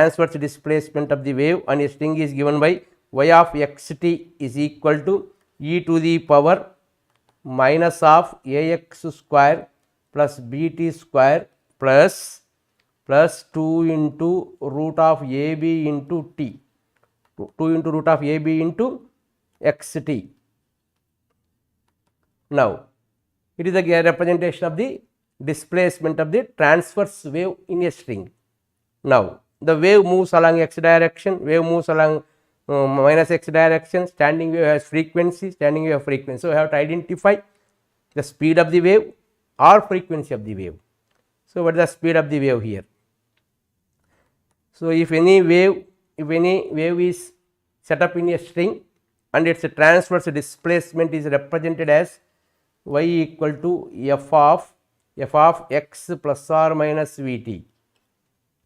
So, this is the equation of the transverse wave set up in a string in the form of y equal to f of x plus or minus vt. So, we have to convert the given function in the form of f of x plus or minus vt. So, we have to equate the coefficient of x as 1. So, what is the given equation? Y of x, that is xt, y is given as a function of x and t, that is e to the power minus of ax square. ax square is ax square plus pt square plus 2 into root of ab tx is written as root ax plus root bt whole square. See, root ax plus root bt whole square is ax square plus bt square plus 2 into root ab into xt. So now it is in the form of e to the power minus of, you divide with the root a, then x plus root of b by a into t whole square. Now what is the internal function of the wave represented in this from this equation? That is x plus root of p by a. So therefore this represents velocity. This represents the velocity of the wave. So v equal to root of b by a. So velocity of the wave in a string. Velocity of the wave in a string is v equal to root of b by a is the answer. But how you identify? This wave travels in x direction, positive x direction or negative y direction. If y of y is equal to f of x minus vt is there, then wave travels along positive x direction. If y is equal to f of x plus vt is given in the data, then wave travels along negative x direction. So here it is x plus root b by a into t. So this represents wave travels along negative x direction. It is in the form of, here it is x plus vt, x plus vt, y of xt is equal to, here f of x plus vt form is there. So due to that, here this wave having velocity root of b by a and travels along negative x direction. So on that basis we take the answer, wave moving along negative x direction with speed. Wave moving along negative x direction with speed, root of b by a is the answer for question number 23. It is also the another standard model question. So what it is given? It is given in the form of exponential function e to the power of some xt function is given. So even though this function is in the form of e power f of xt is given, then we can, that also represents a wave. That also represents a wave, but in the form of f of x plus vt. So if it is in the form of f of x plus vt is there, then the wave advances in negative x direction. Suppose the wave equation is represented by f of x minus vt form, then the wave advances in positive x direction. So according to given data, it advances along negative x direction. So answer for this one is, here it is, B is the answer for question number 23. Next question. A rope of variable mass per unit length is lambda equal to lambda naught x is hanging from ceiling as shown in the figure. The length of the wire is L. A small transverse pulse is produced at one end, the time after which it reaches the other end of the wire. So this is the wire. This is end A. So this is O. So this is O dash. So what the time taken by this pulse from O to O dash? This length is given as L. But this is not a wire of uniform mass. Not a wire of uniform mass. Its wire mass gradually increases according to given data. That is, it is having variable mass per unit length is given. That is, lambda is equal to lambda naught into x. That is, mass of the wire per unit length is given as lambda equal to lambda naught x. As we move from top to bottom of the suspension wire, here its weight non-uniformly increases. So due to that, I considered one of the point A, which is supposed to be at a distance. Which is supposed to be at a distance x from lowest end. X from lowest end. Why? Then the tension in the wire is supposed to be T. What is the tension in the wire at this point here?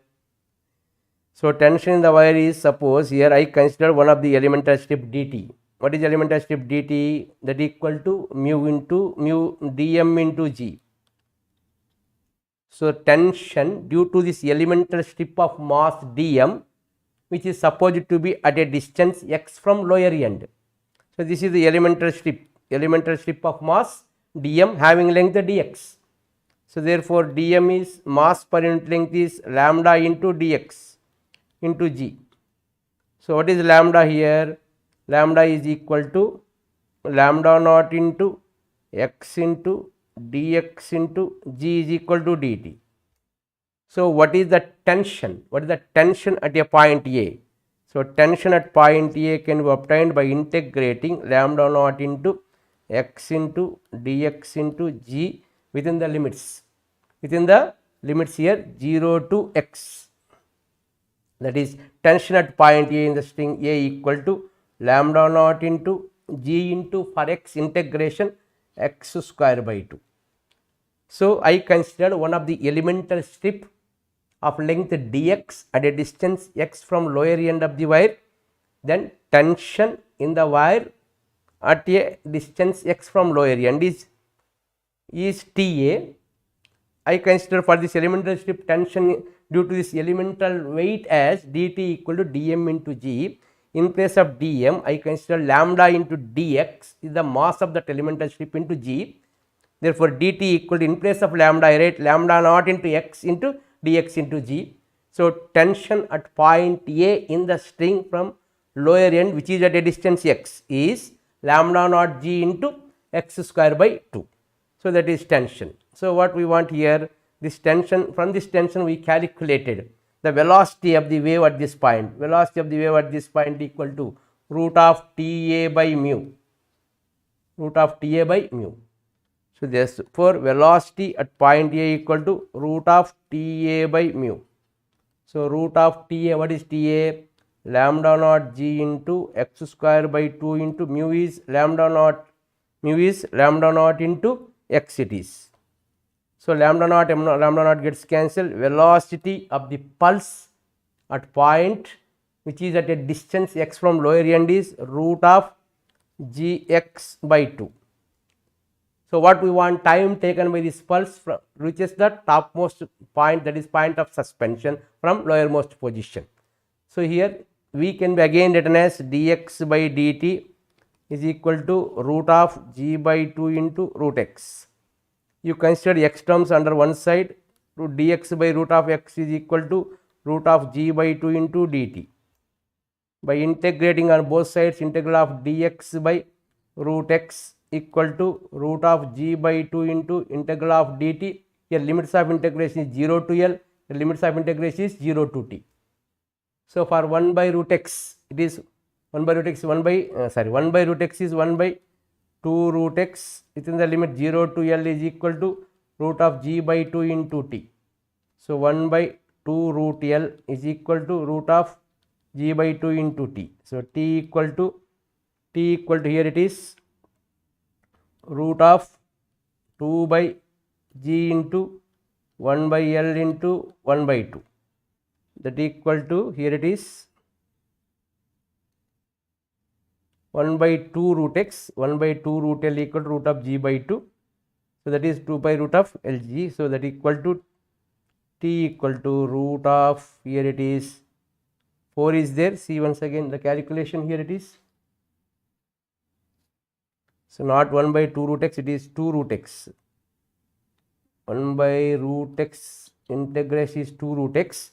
So, 2 root x is, here it is.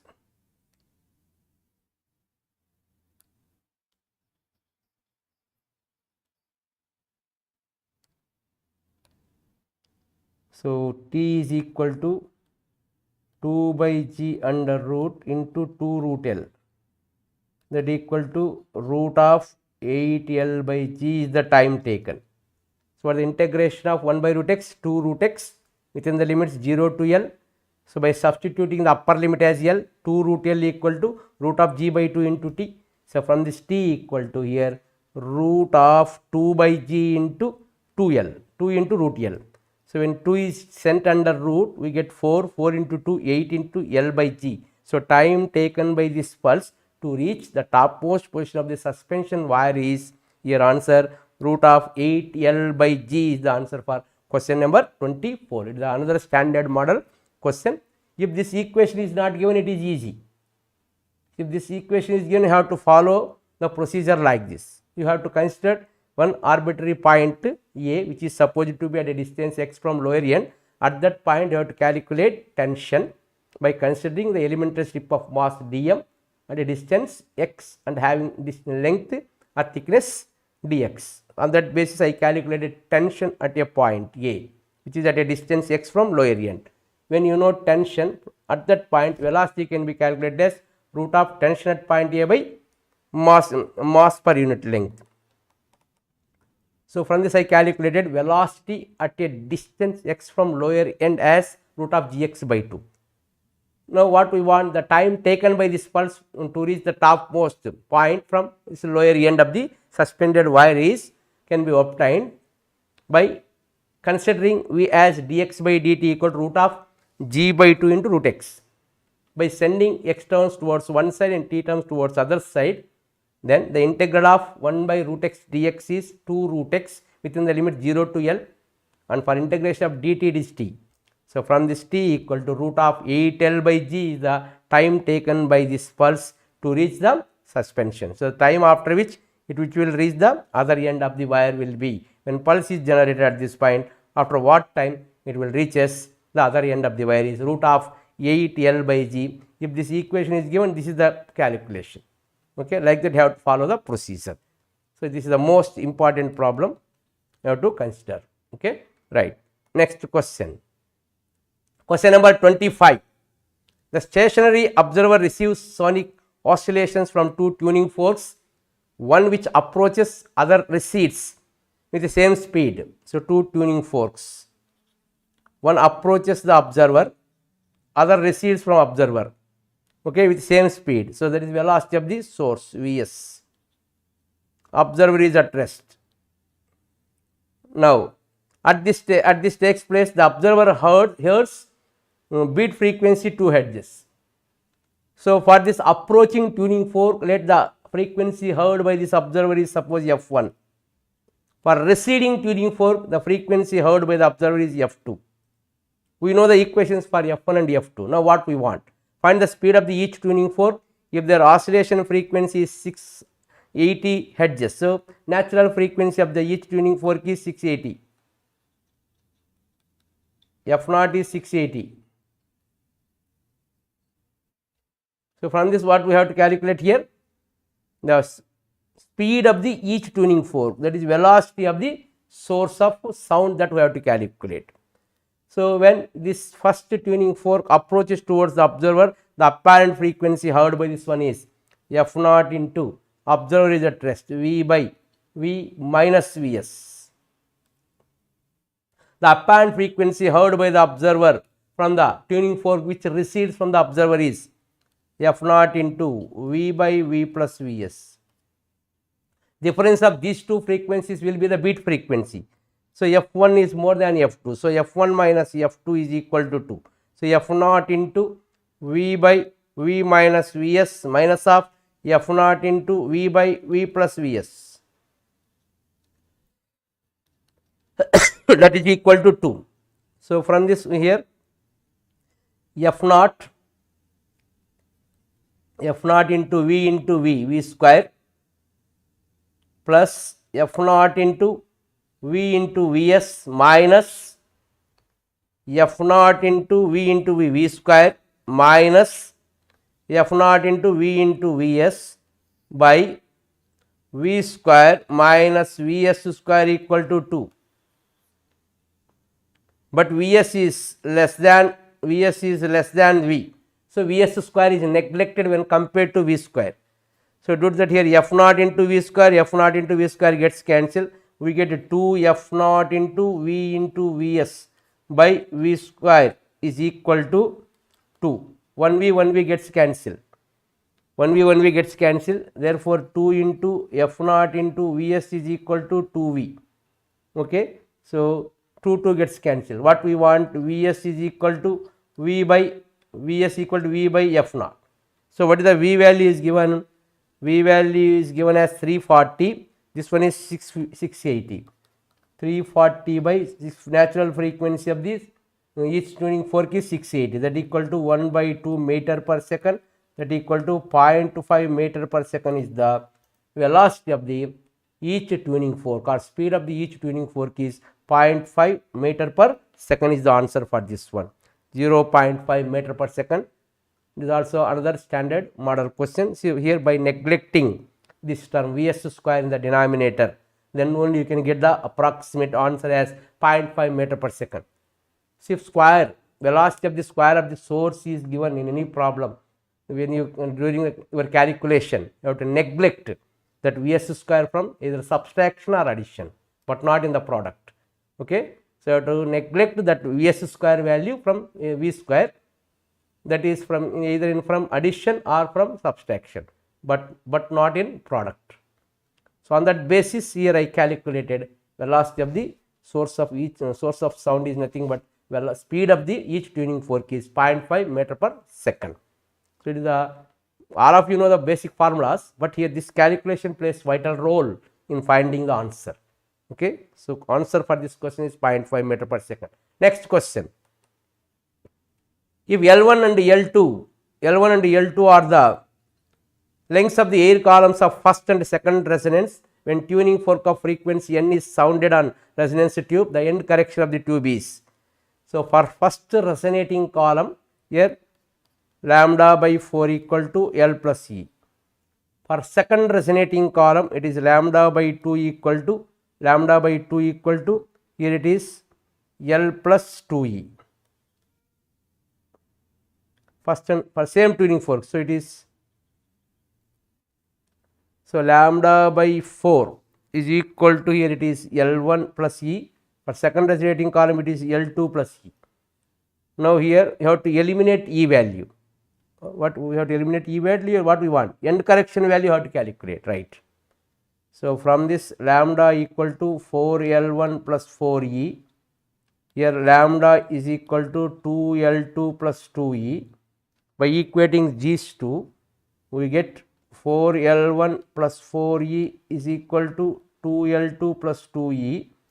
We want E value, so 2E equal to 2L2 minus here it is 2L2 minus it is 4L1. So E equal to L2 minus 2L1. Yes, no. See the data. L1 and L2 are the lengths of the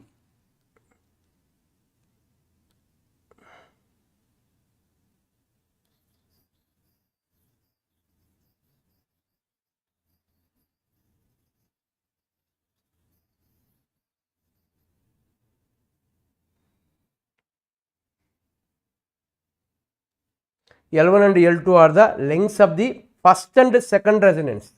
Okay, for first resonance it is L by 4 equal to L1 plus E.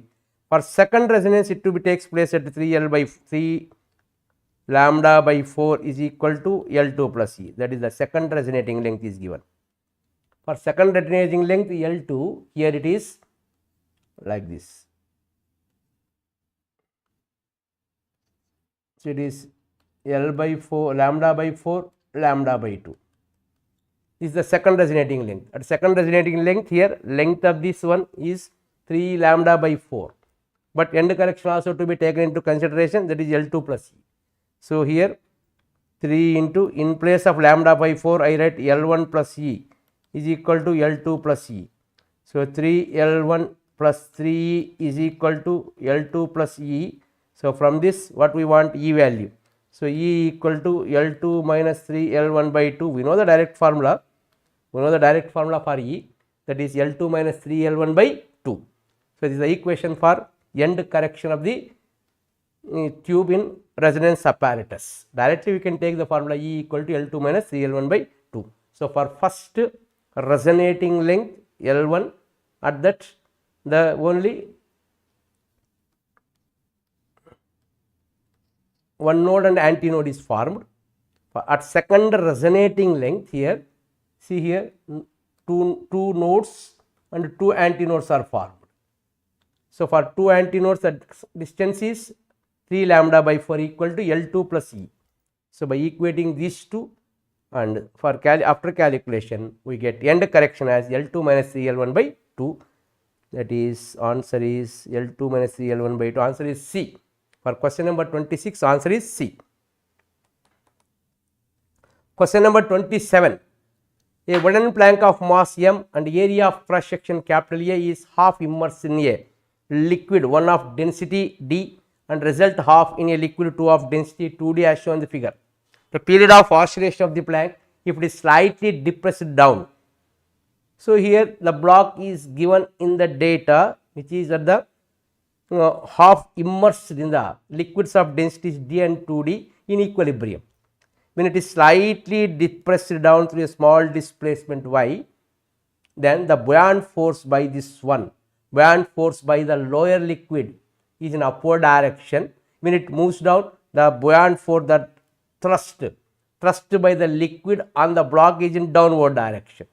So, resultant of these two buoyant forces, will be the net restoring force acts on the block.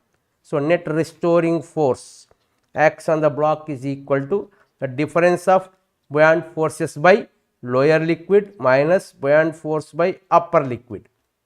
So, what is the buoyant force by lower liquid here? F net is equal to, it is minus of volume into density, that is area of cross section A into y into 2D into G minus A into y into D into G is the buoyant force due to upper liquid, that is minus of 2A rho is there, yes, volume into density, yes, 2A dg minus A dg into y equal to ma, where m is the mass of the oscillating block. So, A equal to minus of A dg by m into y. It is compared with the standard equation of block executing linear simple harmonic motion. So, that is minus omega square y. So, omega equal to root of A dg by m, that equal to 2 pi by t. So, from this t equal to 2 pi root of m by A dg. 2 pi root of m by A dg is the equation for time period of the oscillation of the block here. 2 pi root of m by A dg or dag is the equation for time period of oscillation of the Planck or block just half immersed in the liquids of densities d and 2D according to given data. So, indirectly I have to consider this block is in equilibrium. When it is slightly depressed through small displacement y in downward direction, the restoring force acts on this block or Planck is the difference of this upward thrust by the lower liquid and downward thrust by upward liquid, the indirect buoyant force. Difference of these two buoyant forces are the difference of upward thrust by lower liquid and downward thrust by upper liquid. The difference of these two will give the restoring force acts on the Planck or block.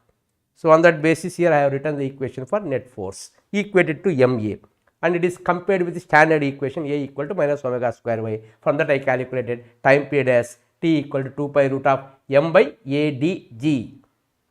So, answer for this question is C, 2 pi root of m by A dg under root. Next question. If the time period of the simple pendulum having length L is t suffix s, and the time period of the uniform rod having same length pivoted about one end and oscillating in vertical plane is Tr, then for small amplitude of oscillation Ts by Tr. So, time period of the simple pendulum is 2 pi root of L by G. The time period of the rod it is. So, we know that the time period of the rod pivoted at point O is nothing but it is a physical pendulum. Its time period of the rod is 2 pi root of I about O by mg into d, where d is the perpendicular distance in between point of suspension to center of gravity of the rod. So, therefore, 2 pi into root of I naught is moment of inertia of the rod about an axis passing through one end is ml square by 3 into mg into d is L by 2. So, from this 2 pi root of 2 by 3 into L by G. So, we want what we want here, it is ratio of Ts by Tr is equal to 2 pi gets cancelled, then we get root of 3 by 2 is the answer. So, answer is root of 3 by 2 is the ratio of the time period of the simple pendulum to time period of the oscillating rod pivoted about a point at one end. Okay, so this is the another standard formula I have to remember. So for question number 28, answer is C. Next, 29. A particle moves on x axis according to the relation x is equal to 2 cos of 50 pi t plus pi by 5. The motion is started at t equal to 0. Motion is started at t equal to 0. So at t equal to 0, the particle position is x is equal to 2 cos of pi by 5. 2 cos of pi by 5. So 2 into cos pi by 5, cos 180 by 5. So cos 180 by 5 means here 185, pi 3 times, it is 180 by 5. So that is cos pi by 5, that you have to remember, 1 plus root 5 by 4. What is the cos pi by 5 value? 1 plus root 5 by 4. So 2 into 1 plus root 5 by 4 it is. That equal to 1 plus root 5 by 2. So 1 plus root 5 approximately I considered 2.25. Okay, 2.5 by 2. 3.5 by 2 approximately it is 1.75.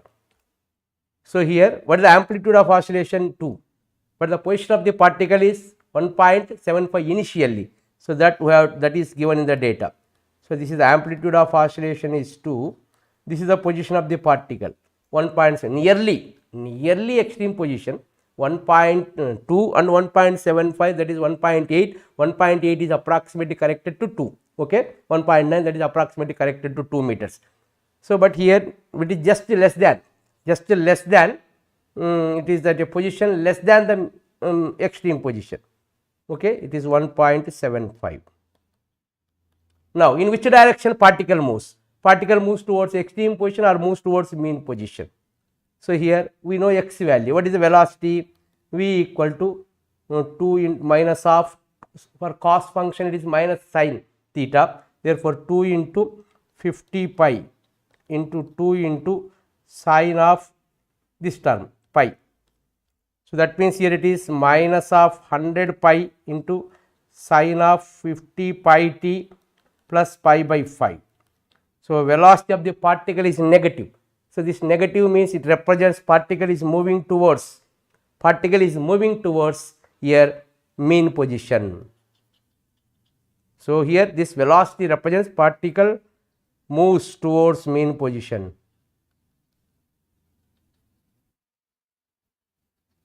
So when particle moves towards mean position, that just to identify in which direction particle is moving. Initially what is the position of the particle? Initially the position of the particle is at a distance 1.75 from mean position. Actually the amplitude of oscillation is 2 meter according to given data. It is just less than the amplitude of oscillation, that is not exactly at extreme position. It is at certain distance less than extreme position. And in which direction particle moves? So I calculated velocity. It is negative. So it shows the particle is towards mean position. So now identification is over. Now what we want? Motion is started t equal to 0. When does the particle comes to rest? 9th time. So here the particle is at this point. So this particle moves like this, extreme position. Here it is extreme position, mean position. So the time taken from A to O, is t. The time taken from O to B is again O to B and B to O again. Okay, like that again O to, here it is A, again O to A to O. Like this particle completes oscillations. How many times here? First I considered what we want, time taken by the particle comes to rest 9th time. So first it takes t seconds for this one. A to O. So t equal to A to O is t seconds. Plus this time is O to B. So time taken from O to B, that is t by 4, that is 1/4 of the time period of oscillation. So now it comes to first time rest. So particle starts from A position to O, O to B, this is the particle first time comes to rest position. So now 8 times again, next 8 times means here for 8 times it is 8 into t by 2. So, for next from this position to this position, the time taken is half of the time period. Again this position to this position, again half of the time period. For next 8 times, it is 8 into t by 2. For first time, this time plus this time, this is the time taken by the particle before comes to rest. Therefore, t dash is equal to this time t plus t by 4 plus 8 times that of t by 2. So, time taken from A to O is t, time taken from O to B is t by 4. Now, it comes to first time rest. Then afterwards, for next 8 times, that is extreme position to extreme position. For 8 times, it is 8 into t by 2. Extreme position to extreme position, we know that t by 4 plus t by 4, that is t by 2 seconds. So, therefore, it is t plus t by 4 plus 4t, that equal to t plus 4 for 17t by 4. So, here t value you have to calculate. So, what is the time taken here? Time taken here, it is the phase difference is given. What is the phase difference? 50 pi t plus pi by 5. 50 pi t plus pi by 5. 50 pi t plus pi by 5 is the phase of the particle with respect to mean position, is approximately pi by 2. Mean position is in early extreme position. So, the phase of the particle is 50 pi t plus pi by 5. It is approximately I considered pi by 2. So, from this 50 pi t is equal to pi by 2 minus pi by 5. So, that is 3 pi by 10. So, pi gets cancelled. So, t equal to 3 pi by 50. 3 pi by 50 equal to 3 by 50. So, that equal to, okay, it is 3 by 500 I think. So, that is 6 into 10 power minus 3 seconds. 6 into 10 power minus 3 seconds is the time taken from A to O. So, 6 into 10 power minus 3 plus 17 by 4 into time period. What is the time period here? Omega value is given as, what is omega? 50t. So, omega is given as 50t. 50 pi. So, time period is 2 pi by t equal to 50t. So, t equal to, here pi gets cancelled, t equal to 2 by 50. So, time period is 2 by 50. 1 minute, here it is t equal to 2 by 50, right. So, after that 6 into 10 power minus 3 plus 17 by 4 200, it is 2500, that equal to 0.17 plus 0.006, that equal to, here see the options here. So, 176 into 10 power minus 3, 176 into 10 power minus 3 seconds. So, what is the time taken by the particle to comes to rest? 9th time it is important. So, first I consider from this position to this position, time is t. From mean to extreme position, time is t by 4. So, for first time coming up rest here, time taken is t plus t by 4. After this, next it has to come to rest for next 8 times.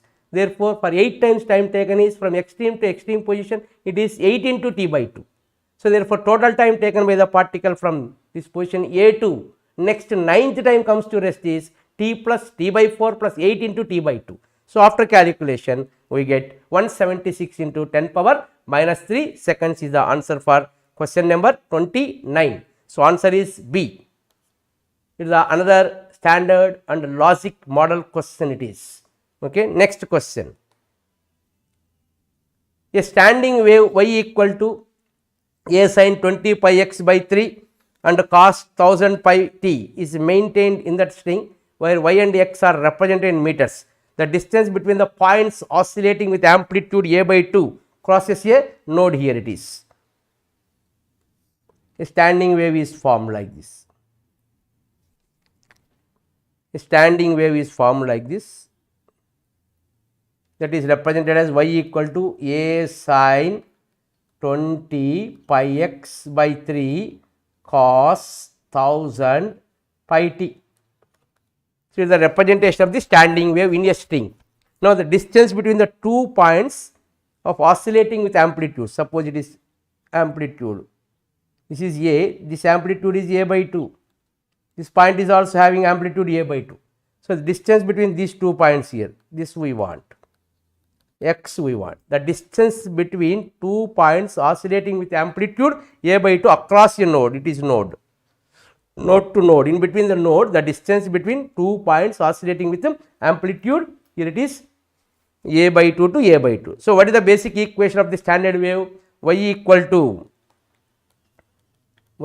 to a sin 20 pi x by 3 into cos of 1000 pi t is given in the data. So, what is the amplitude? Amplitude varies in accordance during the formation of standing wave. The amplitude of the standing wave varies in accordance with the position of the particle is a dash is equal to a sin 20 pi x by 3. So, here the amplitude varies in accordance with the position of the particle. Amplitude varies in accordance with the position of the particle. So, due to that, here in this case, here we know that amplitude varies in accordance with the position of the particle is represented as a sin 20 pi x by 3. Okay. So, at this point amplitude is at a particular distance x, amplitude is a by 2 is given in the data. A by 2 is equal to a into sin of 20 pi x by 3. So, a by 2 sin 30 pi by 6. Pi by 6 equal to 20 pi x by 3. Pi gets cancelled, x is equal to 2 times, here it is 1 by 40 meters, that equal to 100 by 40 centimeters it is, that equal to 2.5 centimeters. So, at what distance between the 2 points oscillating with the amplitude? This is 2.5 centimeters. Here also it is 2.5 centimeters. Total this length is 5 centimeters. So, therefore, it is 2.5 centimeters. 2.5 cent. This is 2.5. This is 2.5. This is 2.5. So, 2.5. This one is 2.5. Okay, from node to this position. And this distance is, what is the distance here? So, for this node to node, what is the distance node to node here? Node to node distance is lambda by 2 is equal to node to node, that is x dash. But what is lambda? 20 pi x by 3, 20 pi x by 3 omega kx it is, k equal to, so k equal to 20 by 3. So, 20 pi by 3 equal to k is 2 pi by lambda. So, 2 pi lambda is equal to 2 pi 10 pi. So, 3 by 10, lambda equal to 3 by 10. So, 3 by 10 means x dash is equal to 3 by 20, x dash equal to 3 by 20. So, that is 3 by 20 means here 300 by 20, 15 centimeters. So, x dash equal to 15 centimeters. So, out of this one here, the distance between these two is 5 centimeters. This is 2.5, this is 2.5, this distance is 5 centimeters is the answer. The distance between the 2 points, this is 2.5, 2.5, total 15. So, it is 10 centimeter is the answer. See here, total x dash is 15 centimeter. This distance is 2.5, this distance is 2.5. So, total it is 15 centimeters. So, this is 2.5 plus 2.5, 5. 15 minus 5, this distance is 10 centimeters is the answer for question number 30. So, here this is in the form of y equal to a sin kx cos omega t, where k is 20 pi by 3 equal to k, that is 2 pi by lambda. So, from this I calculated lambda as here it is 2 to get 3 by 10 meters in centimeters, 300 by, here it is 10. So, once again 300 by 10, that is 20 pi by 3 equal to 2 pi by lambda as 10 pi it is. So, lambda equal to 3 by 10, that is 300 by 10. See here 3 by 10. So, x dash we want. Distance between two nodes is, here it is lambda by 2 only. So, from this we get 15 centimeters. So, answer is, here it is 10 centimeter is the distance between the 2 points at which the particle vibrates with half of the amplitude. Next question 31. Two nickel prisms are oriented. Two nickel prisms are oriented with their principal planes making an angle 60 degree. The percentage of incident unpolarized light which passing through the system is. So, two nickel prisms are oriented. Two nickel prisms are oriented with their principal planes making an angle 60 degree. The percentage of incident unpolarized light which passes through the system is. So, for first one the intensity is I by 2. After passing through second nickel prism at an angle 60 degree, the intensity is I by 2 into cos square 60, that is equal to, okay, that is equal to I by 2 into cos square 60 is 1 by 4, that is I by 8. So, from this the fraction, what we want here, the percentage of incident unpolarized light which passes through the system is, that is I dash by I into 100, that equal to, it is, see here it is I by 2 into cos square 60, it is right. So, cos square 60 is 1 by 4 I by 8. So, I by 8, that is 1 by 8 into 100, that equal to 12.5% is the percentage of incident unpolarized light which passes to the system. So, answer is C. So, 12.5%. So, this is the question relates to wave optics. So, we stop the discussion up to waves and oscillations up to question number 30. Okay. So, next module we add wave optics in some other module. Okay. Right. In this I explained the problems relates to waves and oscillations. 30 questions I explained.